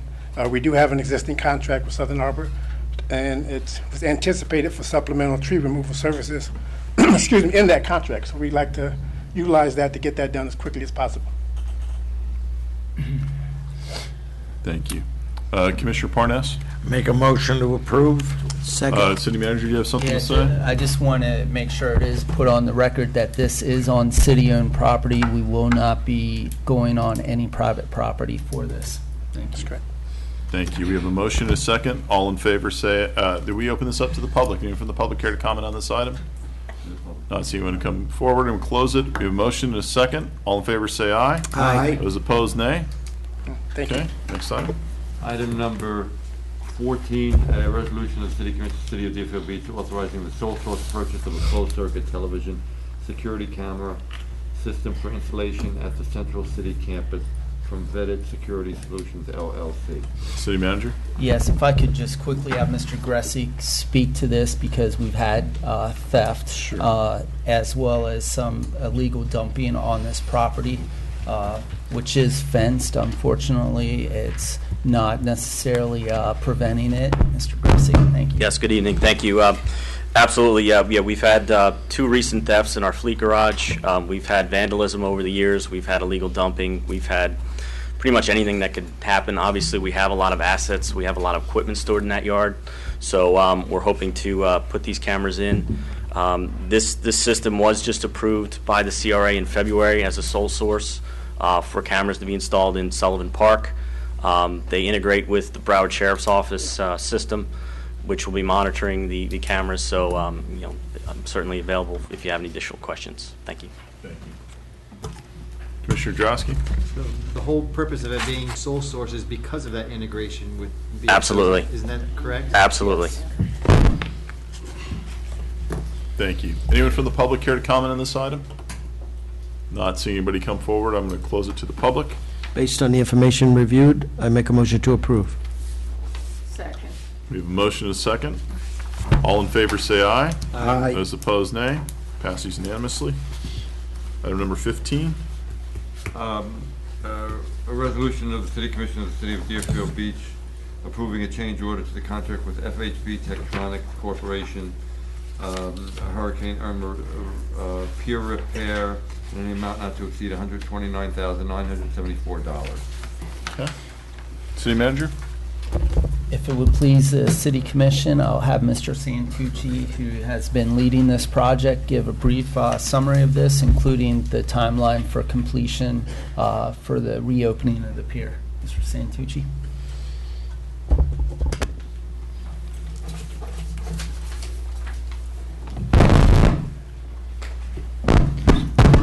Thank you, City Manager. Dave Santucci, Assistant City Manager. This item before you is a change order to the current contract with FHP Tektronix Corporation. So what this will accomplish is this will be taking care of all the electrical and the plumbing issues that are there currently on the pier. Originally, when we did the assessment on the pier, we found, obviously severe structural damage to the boards, not the substructure. Substructure is fine. The railings and so on and so forth. The electrical and the plumbing at the time seemed minor. So the approach was to use the existing electrical and plumbing contractors that we have to complete that work. What we found during the propendency of the work was that the damage to the electrical and the plumbing systems were far worse than what originally anticipated. With the plumbing, a small crack in the water supply line ended up having to be a complete replacement of the plumbing system to meet code requirements. The electrical system, where we had a lot of expansion joints that are meant to move during a hurricane event and wave action. Those broke and frayed many of the wires. We have existing corrosion, so there are several code issues that need to be addressed in light of the electrical system, and so that is a complete upgrade as well. So we could, based on the extent of the work that was required, we felt that it was important to include this in the existing contract under the existing contractor who holds the permit currently for this work. We additionally had some complications with the requirement of longshoreman's insurance. Our existing contractors could not obtain the longshoreman's insurance, which is required to work on the pier. Luckily enough, the GC, general contractor, the prime contractor, I should say, FHP Tectonics, was able to find a plumbing contractor, an electrical contractor who could get that. This item before you will take care of the full extent of the damage. I expect us to, the plumbing and the electrical work will start on Thursday. I expect to be able to open up the T portion of the pier early next week at the latest, with periodic closures for any electrical and plumbing work that would require them to close certain sections as they move forward with that. I expect substantial completion of the electrical and plumbing before the 4th of July. I expect final completion at the end of July. The amber bollard lights at the end of the pier, they do have an extensive lead time. We should be getting those around the 17th of July, and none of this will affect the fireworks on the 4th of July. Okay. Thank you. Commission comments or questions for Mr. Santucci? No? Thank you. Glenn Sullivan would like to speak on this item? Of course. Still have to give your name and address for the record, please. Glenn Sullivan, 2377 Deer Creek Trail, Deerfield Beach, Florida. Two questions. Since this is an off-budget, I assume you didn't budget this $129,000. What's not getting done so you can do this? Evidently, I mean, there must be something not getting done for $129,000 to be utilized for this, and it would be good for the citizens to understand what won't get done when budget is taken away from other things. And the other thing is, I looked at the price, well, the proposal, and it really wasn't broken out. There was two top numbers with the work. So I guess I'd just ask how the city determined if the proposed cost is fair and reasonable. Thank you. Anyone else from the public care to comment on this item? Dan Hurst, 330 Southeast 19th Avenue. I'm 99% sure that this will not be a reimbursable expense from FEMA, but I thought I'd ask anyway. But speaking of FEMA, has FEMA reimbursed the city yet for Hurricane Irma?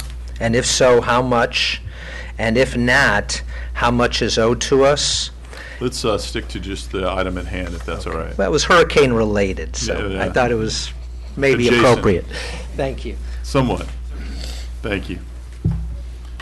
Anyone else from the public here to comment?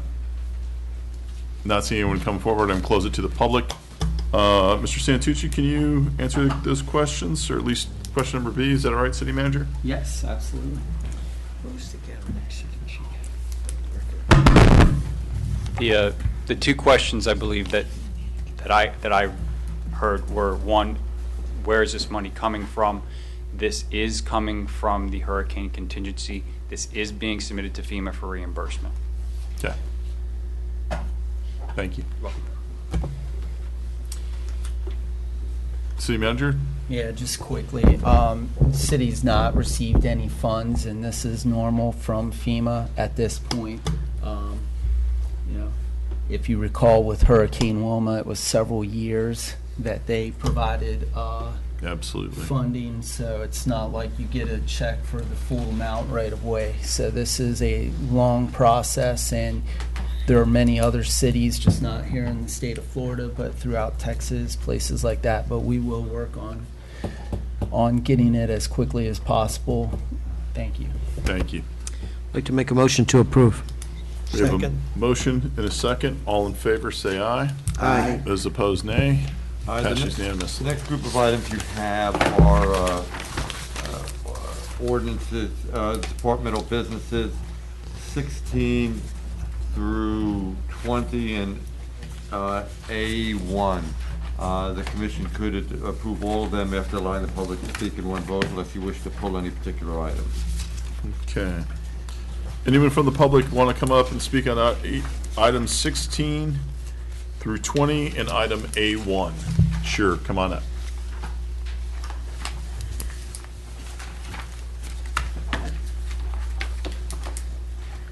Name and address for the record and which item you'd like to speak on. Ben Preston, 640 Southwest 14th Court, Deerfield Beach, Florida. I was looking at the 82,500. Which item number, I'm sorry, sir? Number 17. Thank you. And I was wondering if we can get a little bit of a background on that. And then secondly, whatever the reason would be that the city decided to settle, did we learn anything from that that would prevent anything going forward with that? Thank you.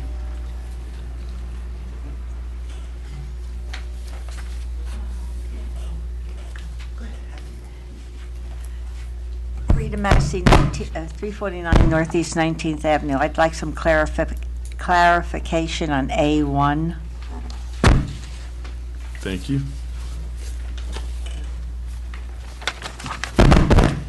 Glenn Sullivan, 2377 Deer Creek Trail, Deerfield Beach, Florida. On item 17, the workmanship compensation, the city was clear in stating that they expressly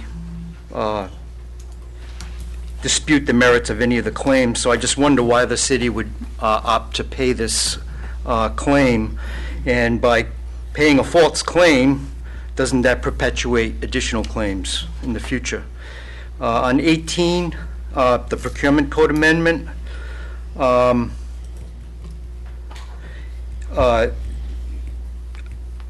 it talked about procurements from $10,000 to $25,000. So my question is how does the city post the requirements for a purchase in this range? Because the lower end, the department head is responsible to get 3 bidders, and I'm not sure how he goes about doing that. This range does not include a definition of how that's done. If it's done on a computer that, the computer system that's open to all bidders, then 3 bids should not be impractical. Using the term impractical is really not a good term to use. And if the city intends to specifically use this waiver for 3 bids, when that number cannot be attained, then state as such to avoid other conditions where impractical may be used to avoid the rules. In addition, who would decide if something is impractical? And on item 20, the code enforcement code changes, Article 3, Section 3059 references unregistered alarm systems or evidence of false alarm. To my knowledge, there is no longer a registration procedure for alarms, and also isn't enforcement and a fine a bit much for one false alarm. I think you should reconsider that one. Thank you. Anyone else in the public?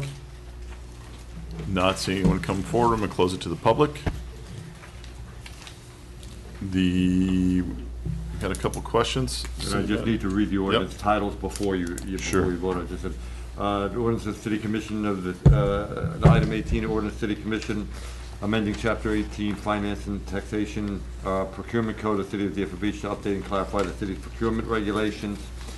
19, an ordinance of the City Commission of the City of Deerfield Beach, Florida relating to housing, amending Chapter 94 housing to create minimum housing standards, residential dwellings, creating minimum standards for the interior and exterior of structures, creating provisions for enforcement and penalties.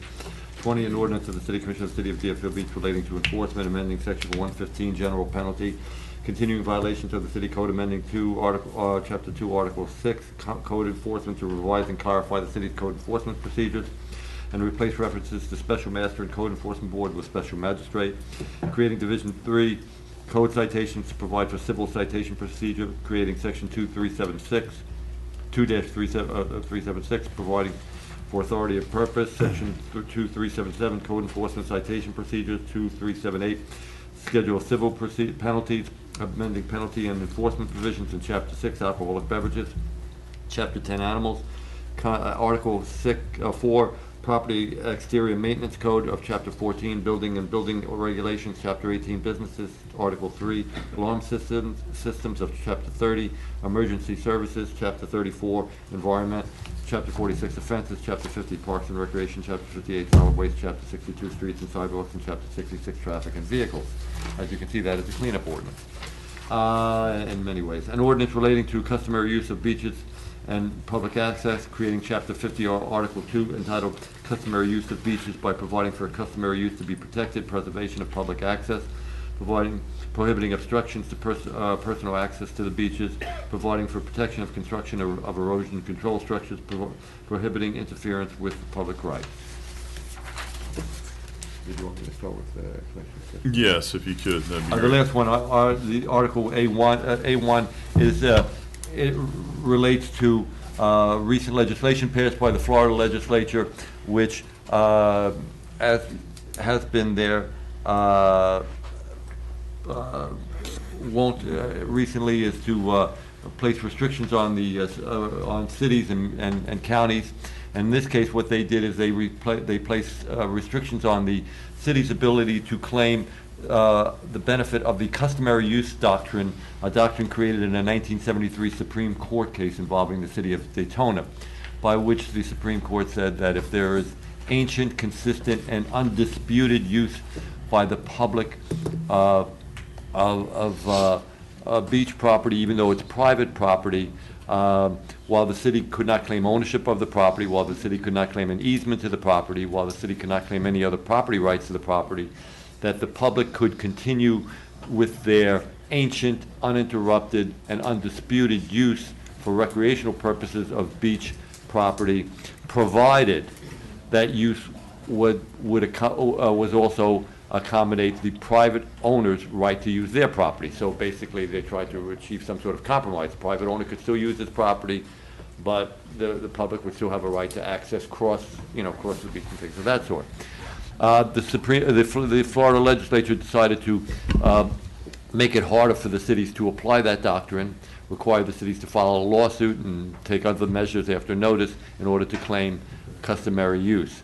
At the end of it, there was a throw-in provision indicating that any city that adopted a customary use ordinance prior to July 1st, 2018, would not be prohibited from raising customary use as an affirmative defense in any action with a private property owner. All municipal lawyers are trying to really, frankly, to clarify in their own minds exactly what that means. We've looked at the legislative intent. We have certain ideas. It's not very clear, but in an abundance of caution, since after July 1 we would not be able to adopt such an ordinance, that's why it has been added on, and that's why we're attempting to adopt it. Thank you, Mr. Rodas. Regarding the alarm systems, the only change that's on there right now, it has to do with going from referencing a special master instead of special magistrate. That is being reviewed, and we'll come back at a later date with a more clarity and with a new refined ordinance regarding that. That's been in discussions for quite a while. Mr. City Manager, you have answers to some of these other questions. Yes, I'd like to, if the City Commission would allow, to have our Chief Human Resources Officer, Ms. Amanda Robin, address the workers' compensation claim, and also Mr. Morotis can answer any legal questions dealing with that. Yeah, I'll quickly, as she comes up, you can come on up, Amanda. We don't admit fault in our settlements. We always say we're settling it, but we're denying any liability. Good evening, Amanda Robin, Chief Human Resources Officer. So the settlement claim is actually settling 3 separate claims. There was a discrimination charge. There were 2 workers' comp claims. The cost of the medical to continue with the claims for the employee for the 2 would cost double what the settlement actually is over the life of the claim, possibly more. We can't predict surgeries. And without getting into too much detail of the HIPAA-protected stuff related to workers' comp, Andy's correct in how it was written. It also is more along the lines of the discrimination charge that we settled in one lump sum with everything to save us the attorney fees of continuing to fight it. Okay. Thank you. Last question we have. Yes, I'll have Mr. Santucci speak about our policy because we do have an online vendor and bid process, and he'll talk also about how our department directors acquire bids under 10,000 or quotes. The discretion for, excuse me, David Santucci, Assistant City Manager again. The discretion for purchases between 5,000 to 10,000 is at the department level. How they obtain quotes, they do it several ways. They could come to the procurement office, look at all the vendors who have registered under that particular commodity or good or service that they're looking for, get that vendor list, and then solicit whatever it is they're looking for to those vendors. That happens very frequently. They may be familiar with a host of vendors for a particular product and service and may do it that way as well, or any combination of the two. For transactions between $10,000 to the $30,000 limit, which I think is what we're talking about here, those need to be solicited through the purchasing department through our e-procurement marketplace, where the solicitation or the informal quote process is let to all the vendors that meet or that related to that particular good or service, that commodity code that is related to it. And in that way, we can ensure that all those vendors who are interested in doing business with us are provided with the opportunity. In some cases, even with a large amount of vendor outreach, sourcing research, we end up with 2 quotes. It doesn't happen often, but it has happened. And so within that section of the code, we added that word, impractical, for those types of situations. And that may only be in a situation where you're talking about a good or service with a limited market. Thank you. You're welcome. So this would be a motion on items 16, 17, 18, 19, 20, and A1. I'd like to make a motion to approve 16, 17, 18, 19, and A1. 20 and A1. 20 and A1. 20 and A1. Second. We have a motion and a second. Does anyone want to pull any of these individually to vote on? All in favor say aye. Aye. Those opposed, nay. They all pass unanimously. A2 is a resolution of the City Commission. I'm sorry, I don't mean to interrupt, but there's actually administrative comments. Oh, yes, and I'm I sorry. can- I always, yeah, I missed it. Thank you. If I, Mr. Mayor? Yes. Yes. If I could just quickly have Mr. Power clarify the school board matter for the record. Mr. Power, thank you. Good evening, Eric Power, Director of Planning Development Services. Again, thank you, Mr. Manager, for letting me speak here again. I want to apologize if I wasn't clear. I didn't express the process of what happened tonight.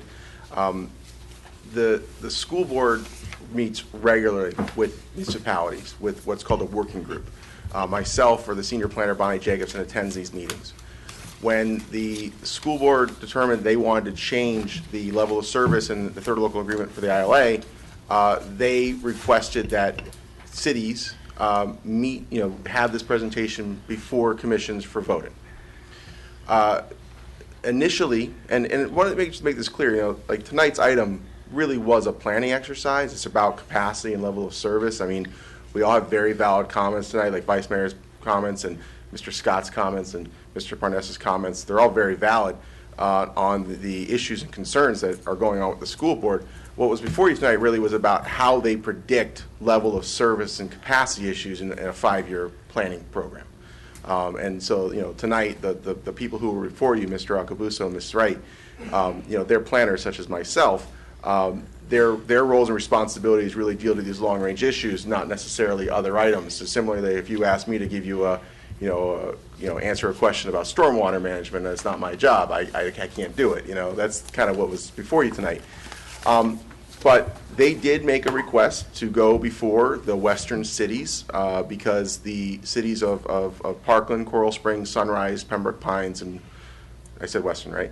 Those were the predominant cities that were affected by this change. The reason for why this change was brought forward was because of requests made by Coral Springs and Weston. We tried, I mean, to put this item on as quickly as possible, you know, within the time frame that we had, put commission items on.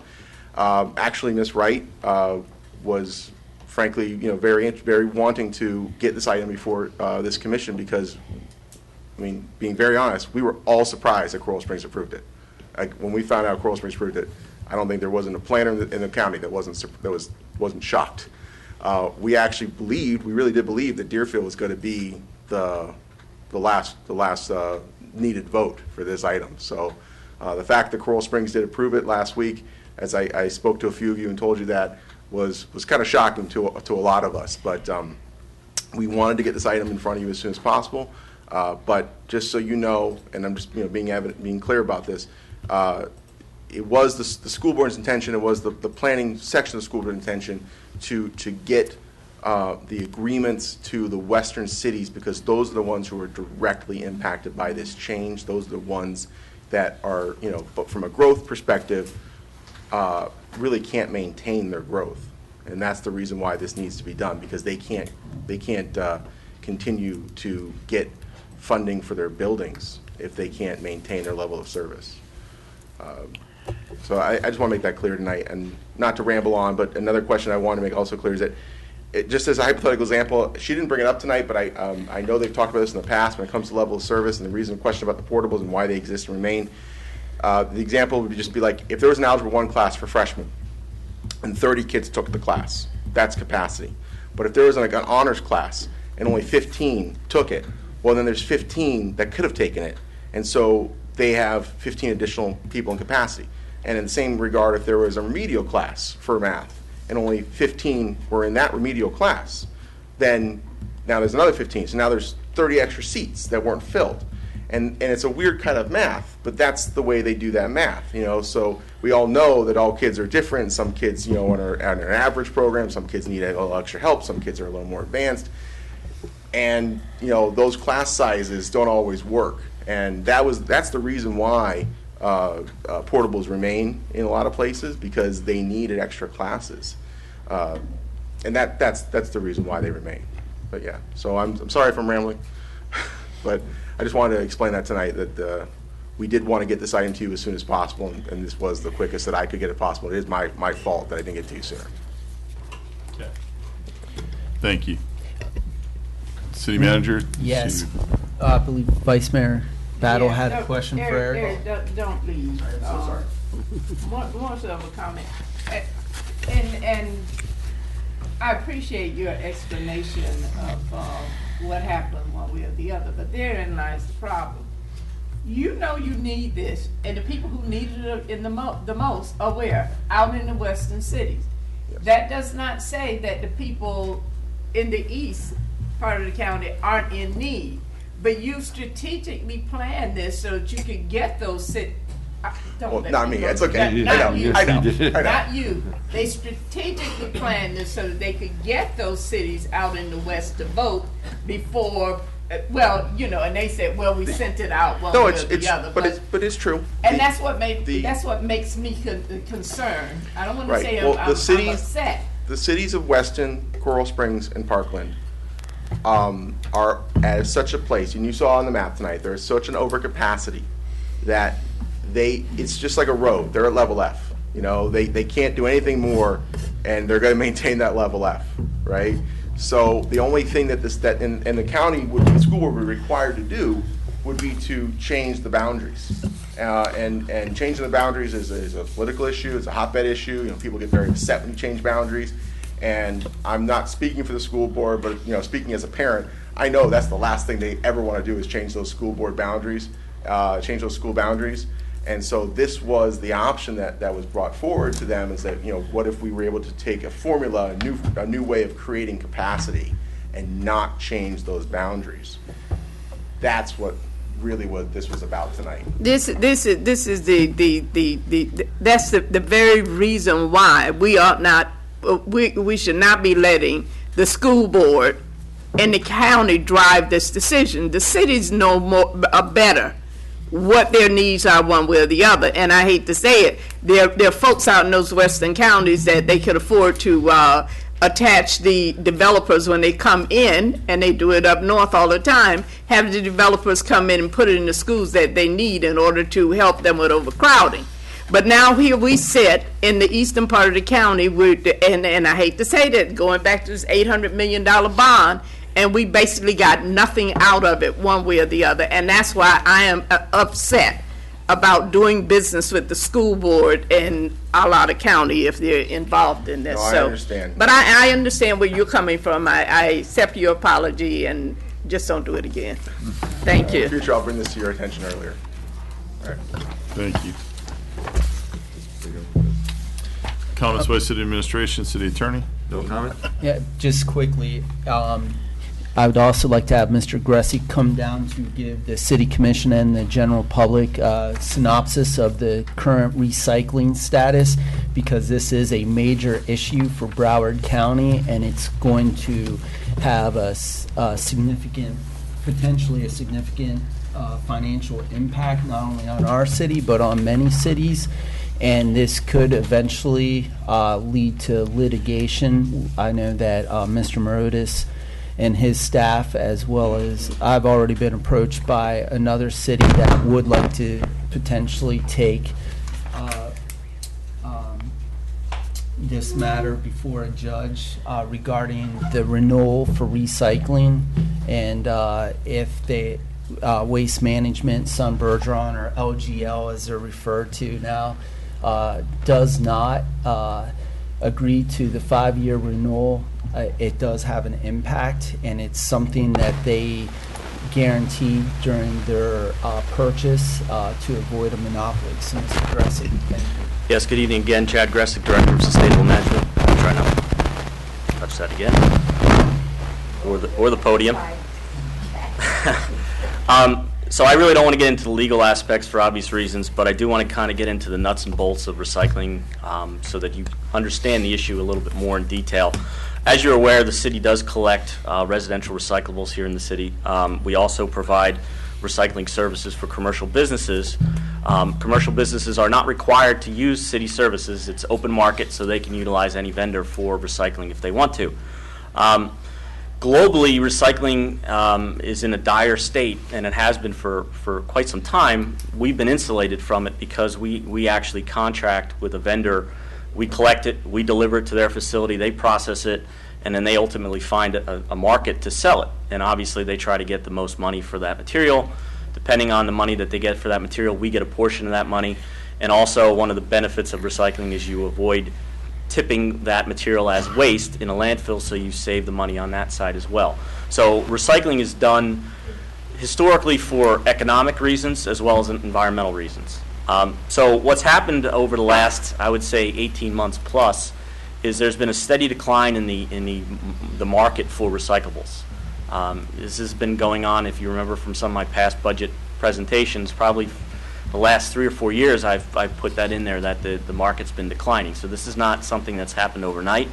The other issue is from some standpoints we're recycling too much and we're not recycling the right way. So what that means is basically the market's getting saturated, there's not a lot of buyers of that material, and in addition to that, because we're not recycling the right way, that material is contaminated, which causes increases in processing and obviously reduces the value of that material. So it further compounds the situation. Probably the largest impact that affected the recycling industry recently is in late 2017, China imposed a ban of the import of all domestic recyclables. Essentially, they were our #1 customer, and they basically shut the door fairly abruptly and basically caused a glut in this material. So why this is affecting us now, as the city manager alluded to, our contract with Sun Bergeron expires this July, next month. As you know, the city, understanding that this was coming down the road, we went out to bid. We did not get anybody to respond to the recyclables processing portion of that bid for the reasons that I mentioned before. Coral Springs put out 2 bids, no responses on both of those bids. And where we're at today is Coral Springs is actually negotiated with Waste Management for a contract that is going before their board tomorrow night, which we understand we would be able to participate in. We don't have the details of that contract available as of yet. However, the terms are obviously going to be less favorable than the current terms that we currently utilize. And again, as the city manager indicated, our costs for recycling are going to go up significantly. Basically, instead of getting revenue for material and avoiding tipping, we're now going to have to pay to get rid of this material. And with contamination charges that are going to be factored into this contract, that cost may exceed the cost of disposing it as waste. So these are all things that we're going to delve into in great detail as part of our budget workshop presentation. However, again, this item hopefully is going to be coming before you in 2 weeks with a recommendation, at least in the short term, to utilize the facility that we're currently utilizing here in Deerfield, which is now owned by Waste Management, again, under significantly different terms. So with that, I'll be happy to answer any questions you might have. Yeah. City manager. I think Mr. Soroka has been working on this. I think just sum up, this is going to be coming. So just quickly sum up. We're going to have more information, and I prefer not to have it as a discussion item tonight. Good evening, Mayor, Vice Mayor, Commission. Anthony Soroka, Assistant City Attorney. I'll just give you a brief history on this issue. I'll try to be real brief. But essentially, Sun Bergeron, you had a joint venture partner who was providing you both your solid waste and recycling services. Back in 2015, Sun Recycling, one of the joint venture partners, entered into an agreement with Waste Management for the purchase of all of Sun's assets. That purchase went through antitrust review at both the state and the federal level. As part of that antitrust review, certain representations were made about the renewal of existing contracts, which would include the city's contract. Part of those representations included that they would be renewed on the same terms and conditions and pricing as the initial term for a 5-year renewal. So it was discussed, but nobody actually saw these documents. Apparently, a document was released last week confirming that that was the case and that representation was made. So the city did try to renew our recycling contract with Sun Bergeron on the same terms and conditions. We sent out a letter back in mid-March and got a couple responses back, but essentially the response was, no, we're not going to renew your recycling on the same terms and conditions because of the market changes. So in light of the release of this letter, the city attorney's office is exploring our potential options in recourse. So to the extent that you enter into a new contract that costs you considerably more money, we're currently assessing our options regarding what legal action can be taken to recoup the delta. We prefer to kind of, I think we needed to update you on that, but I prefer not to have it as a discussion item, given the nature of it. Yeah. Okay. Thank you. City manager, you have any more comments? Yeah, just quickly, not to get too deep into the discussion, but I find it laughable that the city commission continues to get attacked for bad financial planning and policy along with the staff. Because when you look at what we have done over the past several years and the fact that we've had credit rating increases and that we have a stable fund balance and operations that provide a service that cities like Weston and Parkland do not have to provide. Those were planned cities, and a lot of those developments are private developments. So the roadways, the landscaping, the security, all of that is not provided within those developments of cities like Weston and Parkland, and even parts of Coral Springs and other western cities. The other thing that I find ironic here is that we do use a hybrid approach of both in-house and contractual services. The reason why we do that is when we have a robust economy and we have more permits coming in or anything of that nature, we can expand our services as necessary. And if the economy has a downturn, we don't have to go through a layoff process. It's all contractual. Same way with the medians and other things. As far as with the fire, we closed that pension. The city is now out of the business of providing ongoing defined benefit pension processes. There's many cities that still provide all of that. We have a obligation to a majority of citizens to provide a level of service that they demand. This isn't anything where I get kicks out of providing X and Y. This is something that the City Commission has been voted in to provide a level of service within the strategic plan. And as far as legislative spending and lobbyist costs, I think we have brought in millions of dollars. You know, Margate brought in money to do video surveying. We've been doing that for years. We've been relining sewer and water lines for years. And let's look at all the money that we've brought in. We've brought in not only money for capital project improvements, but also for operations. And let's, 6 miles, I believe, is what was in the handout. We have over 230 miles of just water main or water lines alone, not even including wastewater collection. So I think that addresses some of the questions that may have been brought up during the public to be heard. But I stand by the financial policy and the operational policy that I, along with staff, have brought forward. And Mayor Gans and Commissioner Miller, if you recall back in 2010 or prior to that, city was spending almost $1 million on 2 events. We now have 100 events, almost 100 events, and we don't spend anywhere near that type of money on those.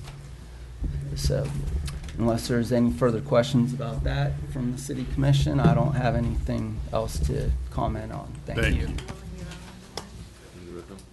Yes, go right ahead.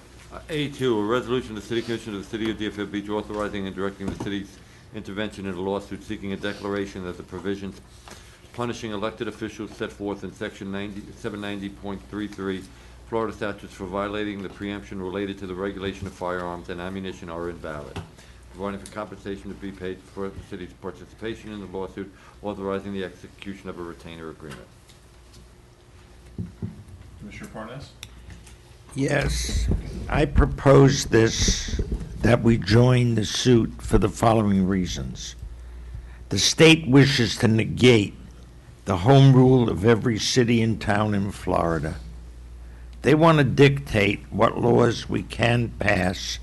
For instance, I'm going to use this only as an example. We want to ban assault weapons. What would happen if this commission passed such a law, the state law now? We would each be fined $5,000, be removed from office, and the city would be fined $100,000 just for passing a resolution. What's next? We like money, says the state. You can't pass a law not to build on your beach. You can build big condos right on the beach. We don't want to, but you can't pass a law to prevent it. Where does it stop? This lawsuit isn't about guns. This lawsuit is using guns as an issue to say, where does it stop? We must fight the state from negating this commission and every commission in the state of Florida. We will not sit still until have Tallahassee tell us what's good for us in Deerfield Beach. You decide that. You decide that by electing a commission and a mayor. We do our best to do what the people want, not what Tallahassee wants. If we give them an inch, we might as well close up shop. You want examples? Every 1,000 people, you need 75 firemen, and you pay for it. For every 1,000 people, you need 200 policemen. You pay for it. If you pass a law saying we only want 50 policemen, we're going to find the commission and remove them from office. That's what the state is saying to us and to every town in Florida. Over 20 cities have now joined this suit. It's important for us to join. It's a small amount of money, maximum, with all appeals of $10,000 per city. That's the maximum it can cost. I think it's worth it to protect our rights to govern ourselves when it comes to these things. Our beach, for instance, look at the law tonight. If you don't put in the claim before the 1st, you can't have public access to the beach through private property, even though we've been doing it for 100 years. No more unless you filed before the 1st. That's a perfect example of how the state, if we weren't sharp enough to pick up on that, the Wyndham has what, 100 yards of beach?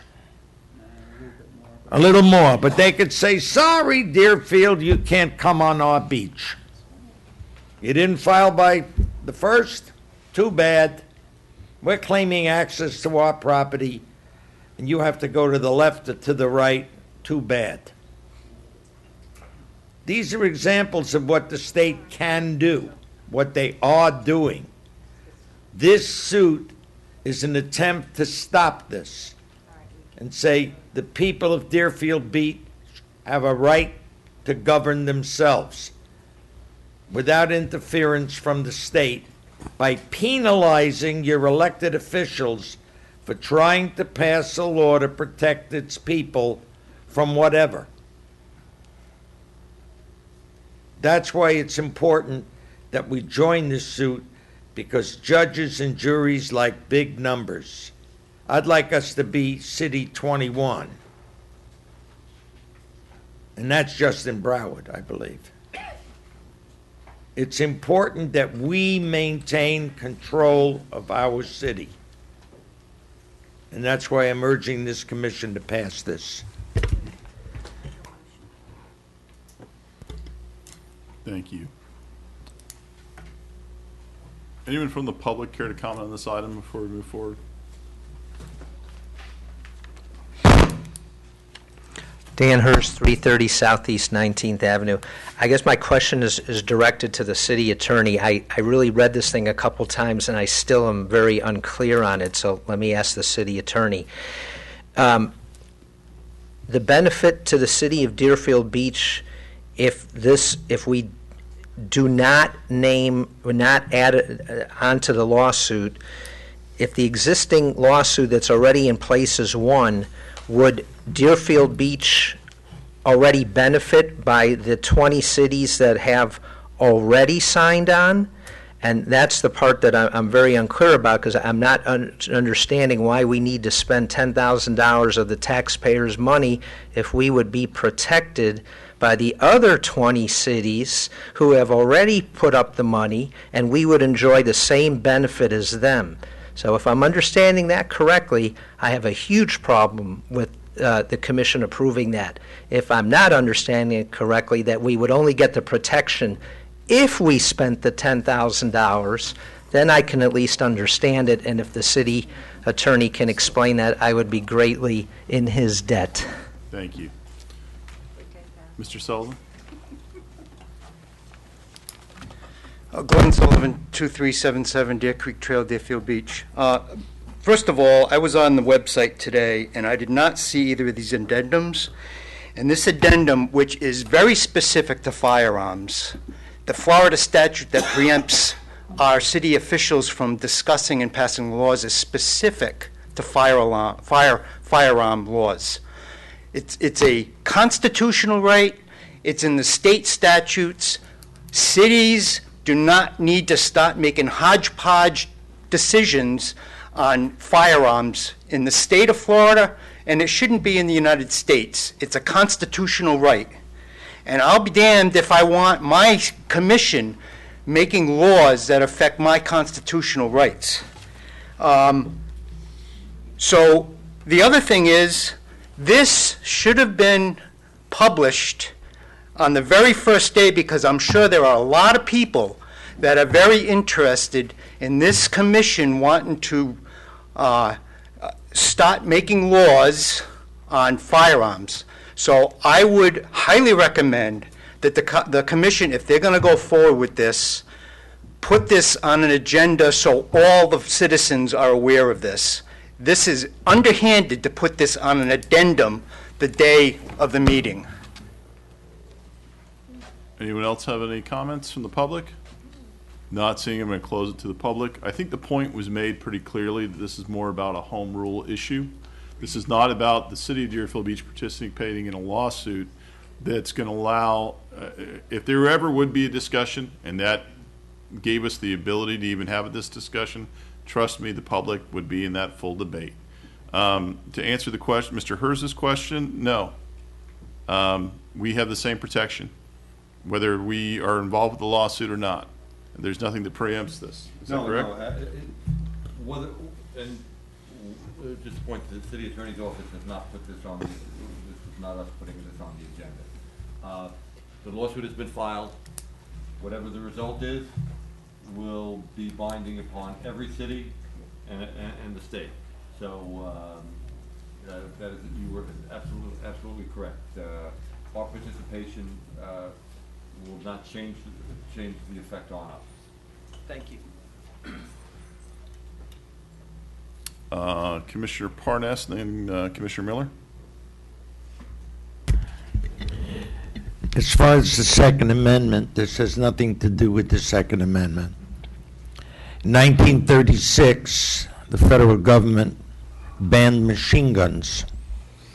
The Supreme Court upheld it, not affecting the Second Amendment. In 1994, I believe, the Congress passed a ban on assault weapons. It ran for 10 years, went to the Supreme Court. The Supreme Court said it has nothing to do with the Second Amendment. You have a right to bear arms. The government, which is rather the state, city, federal, has the right to limit what those arms are. I do not see tanks parked on anybody's lawn or armed helicopters.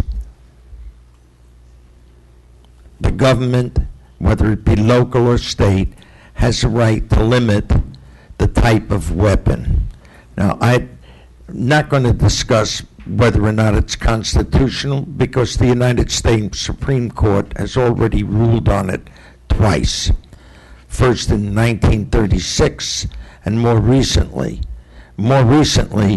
gun restriction laws in various states, such as New York and Connecticut, have been upheld by the courts not to interfere with the Second Amendment. So the premise that if we do, and I'm not suggesting we do, ban assault weapons eventually in our city, we would not be affecting. I'm sorry, I'm trying to get the audience. Let someone speak. Do not interrupt, please. Thank you. Does not affect the Second Amendment. I'm a former gun owner, and I respect the right for you to have a gun, period. But the Supreme Court, I believe in, has upheld the right that we have a right to limit what type of weapon. If there were no limits, there would be people that would have tanks and helicopters, machine gun towers, rocket launches, and they're all illegal. But if the Second Amendment was interfered with, the Supreme Court would have said, no, they can have any kind of weapon they want. The Supreme Court didn't say that. And I respect the rule of law. This is about home rule. Whether or not we govern Deerfield Beach or not. And what this suit is about is the illegality of what the state has done is unconstitutional, and that'll be decided And I would like to be a part of that, because I think home rule is important. I didn't become a commissioner to sit up here and just spout whatever the state or the county says we must do. I was elected to help run this city, and I do my best to do that. And I want to be able to continue to do that without the interference of the state or the NRA. Thank you. Commissioner Miller? Yeah, I'm slightly confused, and I'm going to ask the attorney. I'm for home rule, and I hate especially unfunded mandates from the state. And I like us to be able to regulate, our own city and such like that. So, but to talk about if we did something that the state didn't like, the commissioners can get arrested and fines at a city. Oh, that seems kind of crazy to me. But is this strictly for the gun law, or is it more the home rule, in your opinion? I mean, I think they used the gun regulation as a impetus, but I mean, the home rule is what I'm. Everyone, I'm a advocate of Second Amendment, big time. Member of NRA and a gun owning person. So well, a couple of things that are important. This lawsuit is not aimed in any significant way at overturning the preemption on the city's ability to regulate handguns or guns, okay? So if the plaintiff is successful, the result is not going to be that the preemption goes away. We still will be preempted. By state law? Yes. It is aimed at striking down the associated penalties that would be imposed upon municipal officials. I think they went overboard. Right, well, a lot of people do. But again, so that's where the home rule issue comes in, because they feel that it's an overreaching, it's draconian, and it's because it not only preempts most of the time when the legislature preempts the city's action. Basically, if we adopt something that is within the preemption, it's void. Well, they went a few steps further in this one, and they created these penalties. That's what this litigation. So if this litigation succeeds, you will not all of a sudden have the ability to regulate handguns or machine guns or anything of that sort. Or you're just going to be they will lose the penalties of us going to jail. If you tried to do it, you wouldn't have all those penalties. But again, as the mayor said, that lawsuit has been filed, and whatever result that lawsuit yields will be effective whether we participate or not. And the fact of our participation, would it not? My theory would be that the more cities that participated, the greater likelihood of it succeeding, because it would show there's more support. Or is it a financial thing or not? No, the judge is going to base it on the law. Base it on the law. The judge is going to base it on the law. I mean, that's it's probably not a popular opinion with other cities. My figure is the judge is going to base it upon the law, whether there's 10 plaintiffs or 30 plaintiffs. Or if there's 50 or 100 plaintiffs, that's no factor? Yeah. I mean, look, I can't speak for every judge, but it's not a vote. It's a decision based upon the law. So whether if you want to show the support, that's fine. But whether us being a party is not going to tip the balance. And it costs us $10,000 to sign on to be a party? So doesn't that help defray the costs of the legal to make this case? No, it doesn't do anything. Okay, that's what it just costs us $10,000. Just costs us $10,000. Where does that $10,000 go? To the attorneys. Okay, so it does help pay for the attorneys. No. It's not good. Well, it helps the attorneys. It helps. I mean, look, it's a very awkward position. It's because my firm represents Weston, which started this whole thing. So I'm trying not to. I'm not probably going overboard on the being the other way. Let me help you then, if it's all right. The bottom line is whether we put. If I may. Yeah, please give it, I don't want to be. Please. If I may on this, and Commissioner Drosky, I know you want to speak on this as well, but just to get him out, the money that we put towards this, it's already been filed. Whatever is decided on will apply to us, okay? I knew that, right. So, I believe there were some comments made that the more cities that participate, the amount that you'd have to put in would be less. It'll be slightly. Slightly less, a few $1,000s, but the bottom line is, regardless of the outcome, we will reap the benefits or the punishment, whatever it might be. But the bottom line, that at that point, the money, us participating, is almost, in some ways, $10,000 going towards taking a stand. Exactly. Okay. Commissioner Drosky? Thank you, Mr. Mayor. First, I agree with the speaker or the resident that this should not be an add-on item for tonight. This is something that should be part of a regular agenda, published, and given the opportunity for the residents to do their homework and come to a meeting, not given on the day of a meeting for them. There's other people that may have wanted to come to speak about this particular issue. Having said that, I applaud Commissioner Parnas for taking a stand on the home rule for the Florida legislature. I have personally sponsored many resolutions on the attack of home rule by Tallahassee against the cities in the past. I mean, I can't count all the number of resolutions that I've sponsored attacking home rule, but this is not our line in the sand, in my opinion. This is not the issue to take to our Waterloo, and I'm going to tell you 2 reasons why. One, for what I do for every item that comes before us on a budget matter, there has to be a cost-benefit analysis. The cost is very simple, $10,000, but what is the benefit? The benefit is, one, the benefit, if we win, the benefit is to the elected officials. It's not to the residents. We're spending the taxpayers' money. The residents don't get the benefit of this. The elected officials get the benefit of this. And second, has been pointed out a couple of times already, is that whether we put in the money or not, if the lawsuit is successful, Deerfield Beach is going to reap that benefit.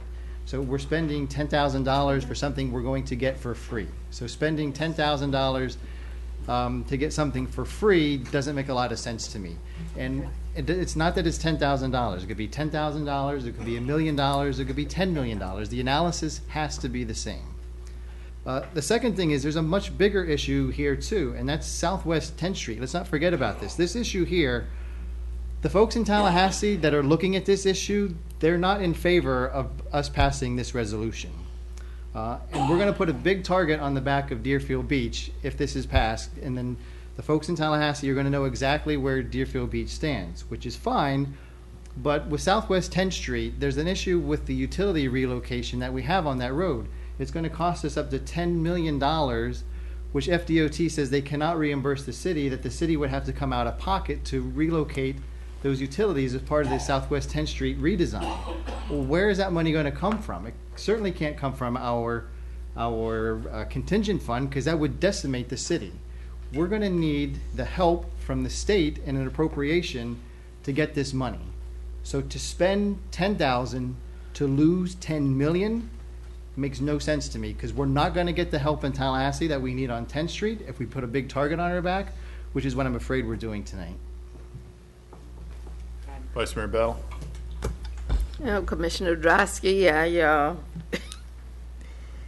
as usual, I'm going to come with my counterpoint here.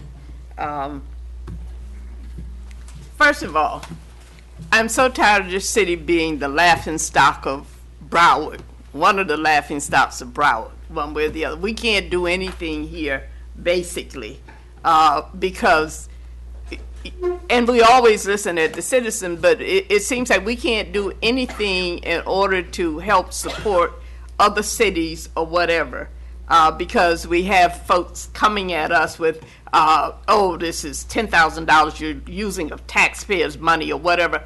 Hell, I pay taxes just like you all do. Now, my other portion of this, Commissioner Drosky, is that if this thing passes, what are we saying to the residents out there who would want to potentially run for government? you're going to stymie that whole process, basically. Who's going to want to run for anything if there's a potential that sitting up here will cost you, every time you make a decision, it will cost you a certain amount of money? I dare to say that you're only going to have those people who are very rich who are going to be able to sit up here and go through this particular process. Probably there's some of the folks listening and looking at this video who want it that way. But as long as I sit here and I have breath in my body, I would be voting against those types of things, because you just can't or should not do that to citizens at all, one way or the other. I listened to the discussion on this particular item, and I've been listening at a long time now from the point of view of the League of Cities. And yes, it did start in Weston, one way or the other, one of the richest cities here. But the other part that's not coming out about this, and Commissioner Parnas, you were right in putting this on. Not only is this going to have an effect on home rule for the cities, but let's just think about the county. What is it going to do with the county and the county's home rule, one way or the other? We're not thinking this thing through if we just say, hey, because of $10,000 and we're going to benefit later down the road, even if we don't participate, because the citizens are saying here, oh, $10,000, we shouldn't be paying that one. But it's just not gelling with me. The citizens and as well as the rest of us who sit here, and those that will aspire one day to sit where we sit. That's what I'm looking at. And nobody's, you're going to stymie that whole political process if you say that if you run for office and you sit up here, you win and you sit up here, that any rule that you make basically could cost you $10,000 or $15,000 and or jail time. And I'm just not with that one way or the other. Thank you. I'm going to speak if that's all right. You've had a couple times. I'm going to pause you for a moment there. I don't know what got this on the agenda tonight, but I do agree it should have. I don't know what the urgency was, why this couldn't have waited to be put on the agenda for the next commission meeting, or even put forward maybe a little earlier. But if that wasn't possible, at least wait till the next meeting to be able to do that, because I think the notification is important. But I get it about home rule. It's not a shock that the legislature is once again screwing the cities. They always have. This rule that they have on here is I'll disagree with you, Commissioner Drosky. He says the residents do not get the benefit of this. By putting these rules in place and only on this particular debate, it limits the ability for us to even debate the issue on what our city might want.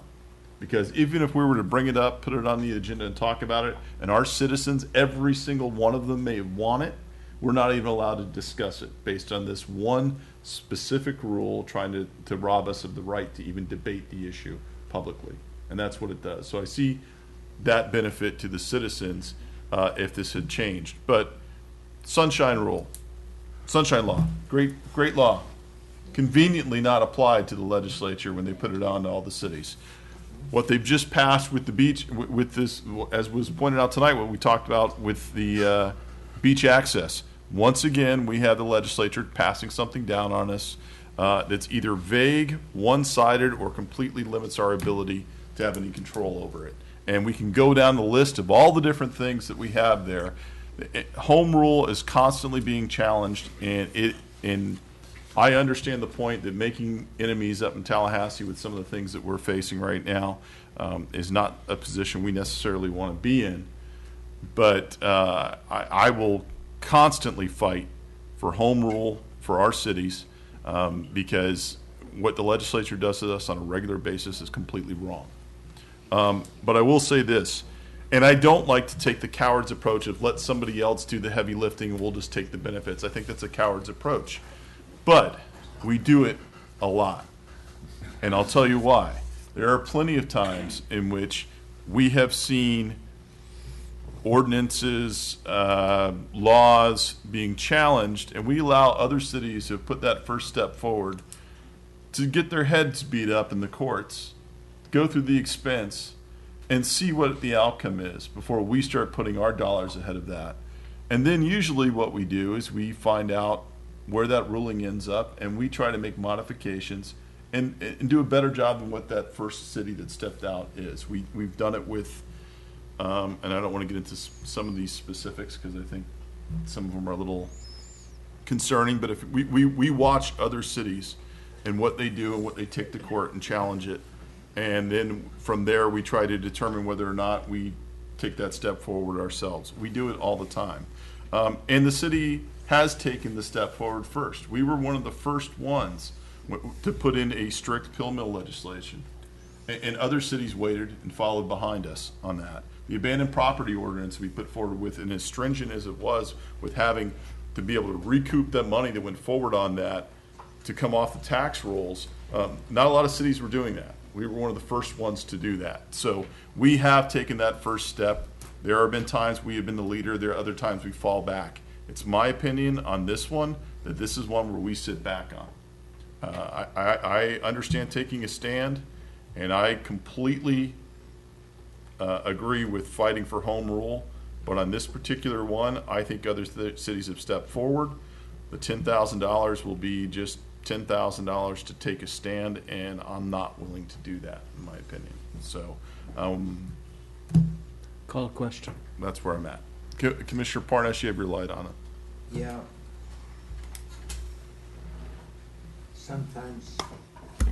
Sometimes the money is less important than what we're striving to do here.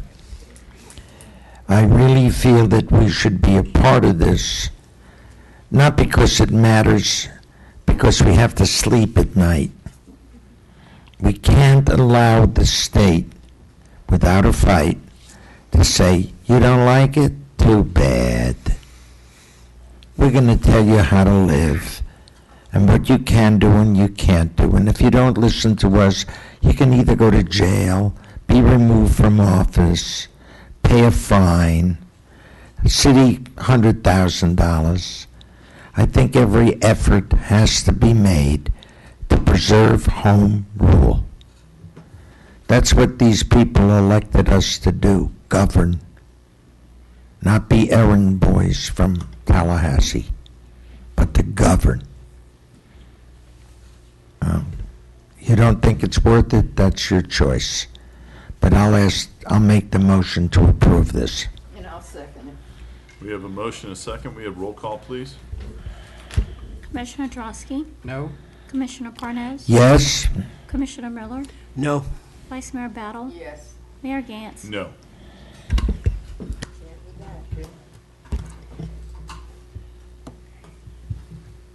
Next on the agenda.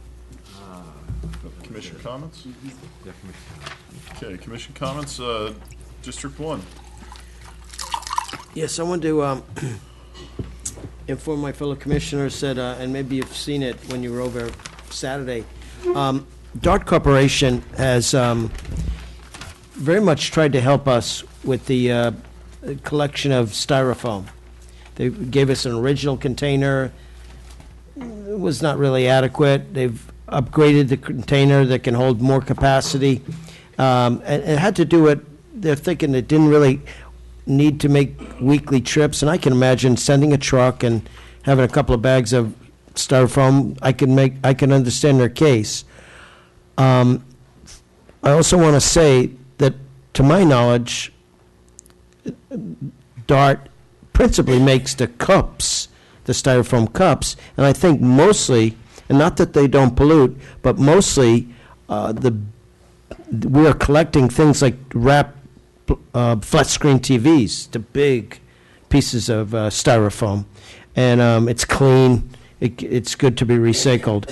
But they've given us a new collection container, which seems like it could hold a lot more, and perhaps they wouldn't have to come weekly. So it's kind of a compromise. They got us a bigger container, so they wouldn't have to make weekly trips. And it seems to be a good faith, especially since most of the material contained or collected isn't from their own manufacturing, but they're in our city. They want to be good neighbors, good stewards. So next time around, I want to bring and one of their conditions for doing that is ultimately that we would rescind the motion that I brought up last year about restricting styrofoam being used by vendors during certain events.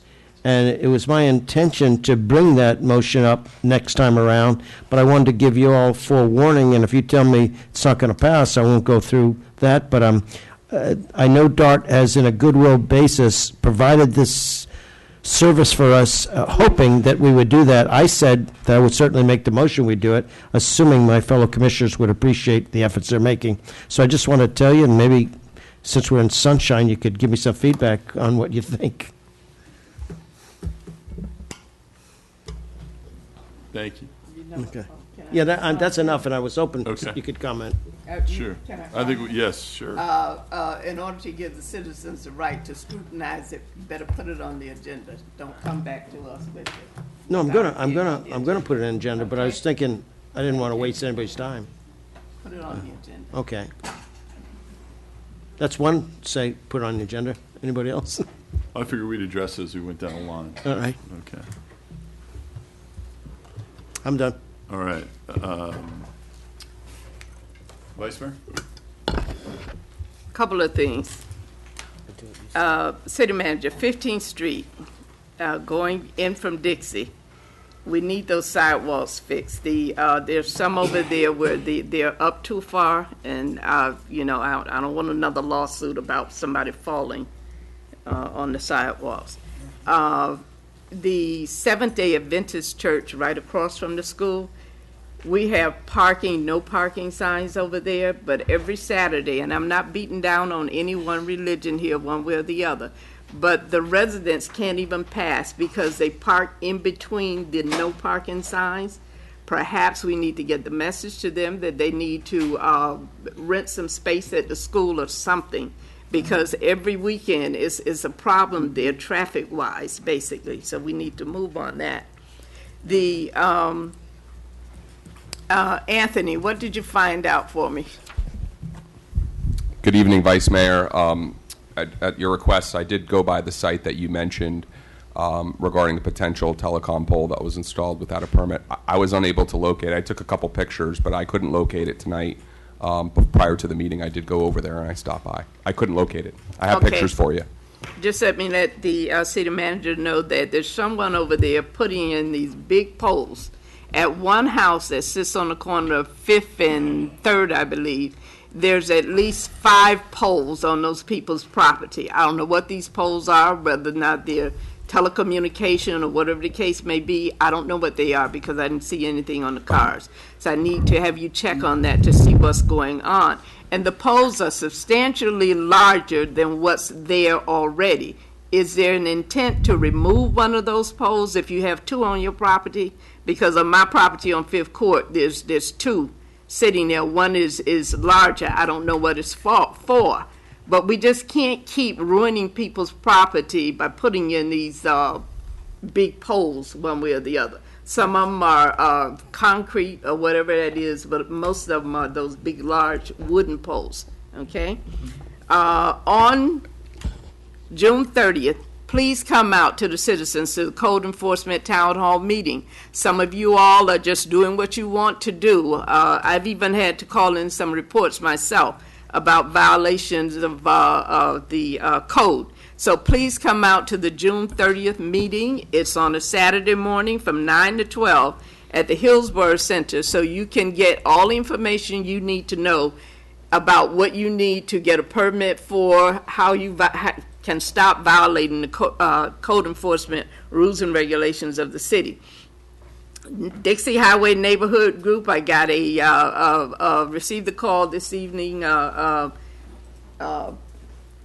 Eric, from Ms. Stubbs, and the call said, I'm back. So I assume that their meeting is on June 7th, so I assume that Ms. Stubbs will be there, and if she is not there, then Mrs. Tavares Hill will be there, so that we can get Dixie Highway back on the map again. The Wing Warriors Cook-Off is June 16th. I appreciate you all changing that date one way or the other. I will be there, and please do not forget to put the volunteer that wants to sample the wings on that, and I'd like to sample too since I'm going to be there. That's about it, Mr. Mayor. Thank you. District Oh, 3. one other thing. I'm sorry.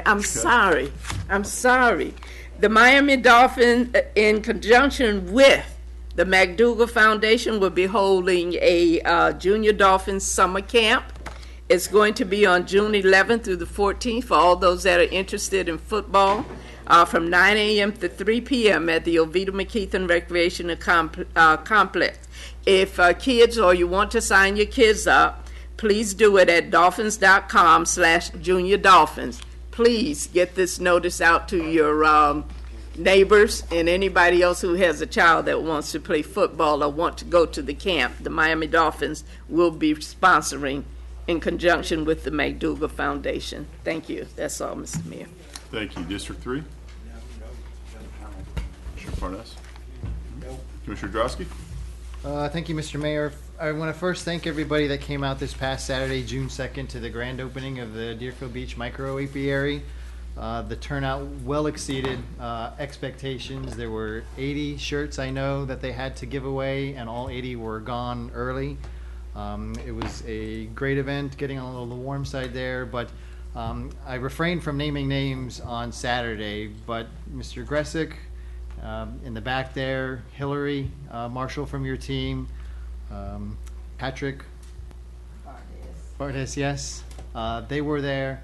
But it's more than that. It's all the maintenance and facilities and parks that helped clean up that area and made it just look absolutely fabulous. So there's a lot of people that went into that, and that's why I always refrain from naming names, because I miss somebody. But that was a really special event, and I'm glad that we finally made that happen. And again, thank you for all your hard work. Mr. Miller, with respect to DART, I would be happy to consider anything. You were the one that proposed the styrofoam ban in the first place, and if you're proposing to undo the ban, I don't have a problem with it. Just please put it on an agenda with backup. Next is, I don't know who brought up the Margate. I did want to make a point about the Margate situation tonight and the $500,000 that they received. Because, not that I know, but they could have put in, that may have been their only request to the state legislature. They could have made multiple requests to the state legislature. I mean, I know we here in Deerfield Beach put in over at least $3 million worth of requests to the city of Deerfield Beach, most of which were denied because of what happened in Parkland and that money being shifted to those priorities. But we did get $400,000 here, which hasn't come up tonight, $400,000 for our Brunhilde Knowles Richardson Park, which was one of our top priorities that we wanted from the state legislature. So that was funded. So just because we didn't get $500,000 for stormwater, doesn't mean we didn't get anything. We did get $400,000 that we were asking for one of our other top priorities, which was the park. And next year, when we don't have, hopefully, another school situation, that our other needs can be met by the state legislature. So we don't always get what we receive, but we certainly do ask from the state. We all make special requests to our state legislators, and they do what they can to get it through. This year just happened to be an exception to the rule. So I did want to bring that up while I was thinking about it. I would be happy to be a wing tester as well at the Warriors. So whoever's in charge of that, keep District 4 in mind. And last, if we could please have the microphone fixed by the next meeting at the podium, because it's just a little annoying for all the speakers to have all that scratchiness going on while you're sitting up here. I thought it was thunder. Is that it? That's it. Thank you. Yeah.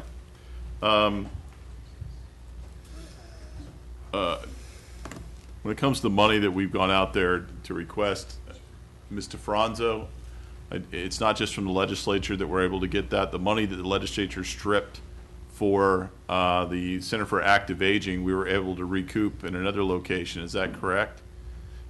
Can you comment on that? Yes, for that particular item, Mayor Edith Letterberg from the Aging and Disability Resource Center was able to secure the money from other centers within Broward County, but nobody sustained a cut like we did. But any additional money came to our center. We actually got $6,200 more on top of what was cut, the $195,150. We certainly will have to fight again this upcoming legislative year. So thank you. Thank you. For those of you who want to take a parochial view and think that the city isn't smart enough to know to go after money, or we don't go after money, you've either haven't been doing your homework or you're conveniently omitting some of the many successes that we've had in this city, and that's fine.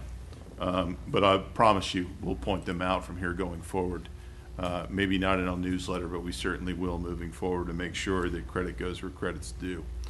Speaking of credit going where credit is due, I do want to congratulate Deerfield Beach High School Ananda Espinal, who won the Best Comic Actress in a Play at the Cappies, which is Broward County and South Palm Beach counties. It's essentially the Tony Awards for high school theater, and we had one of our own here in Deerfield Beach High School win the Best Comic Actress in a Play. So that was phenomenal, and hopefully we'll have her here at a future commission meeting. I do appreciate staff moving forward with some of the safety issues that we have with the Hillsborough Bridge going over the intercoastal. It's high time that we press FDOT to put in some of the safety measures that they have in other bridges. And, you know, with the car accident that happened that knocked off the guardrail, that I appreciate staff jumping on that as soon as they were made aware of it, because that was a failure that we were not notified that accident even occurred overnight. But it's high time that we make that a priority, and we make FDOT get that bridge up to safety standards. And in getting people to do what they should do, I'm going to suggest that this commission, someone from this commission, and we needed to decide on this, goes down to the school board, and with all the money they've gotten from the state legislature, which, as Commissioner Drosky pointed out, stripped us in some areas to go towards the safety issue that we have, it's high time that the school board pay for all of the school resource officers in their schools. It should not be left up to the city of Deerfield Beach to subsidize all these surrounding cities that feed kids into these schools just because the school board fails to do the job that they're supposed to do.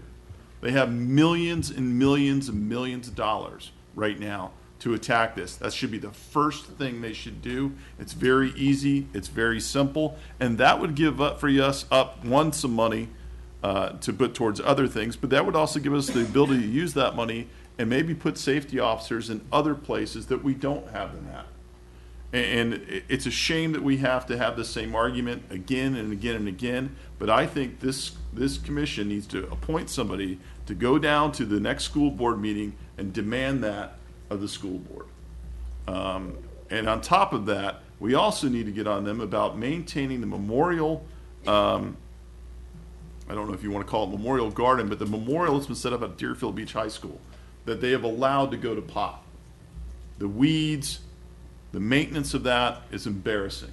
The city put forward a lot of money to put that in place, and the school board was supposed to maintain it, and they're failing to do so, and it's unacceptable. And it's unfair to throw that on the principal because it is the school board, without a doubt. So whether we need to put it on the agenda for the next meeting to figure out who's going to determine who has the ability to go down there, but someone needs to go down and represent this city at the school board to demand that they pay their fair share and take care of what they're supposed to be doing.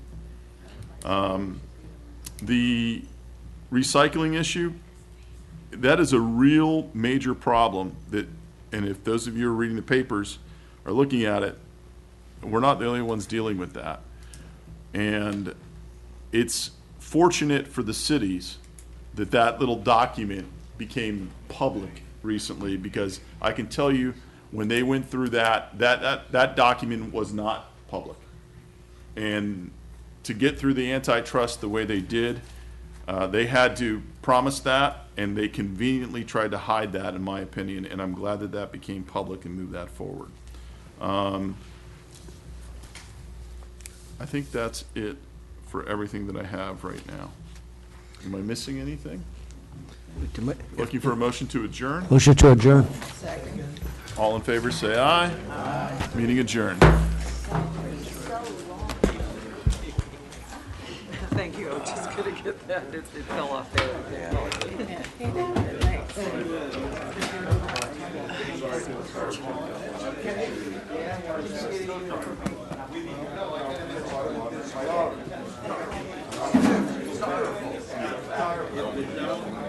But styrofoam.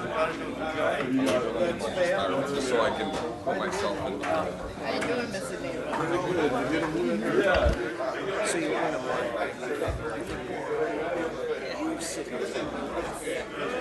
I'm talking about it some time. Actually, I changed my house. Back to up the hill. Up the hill.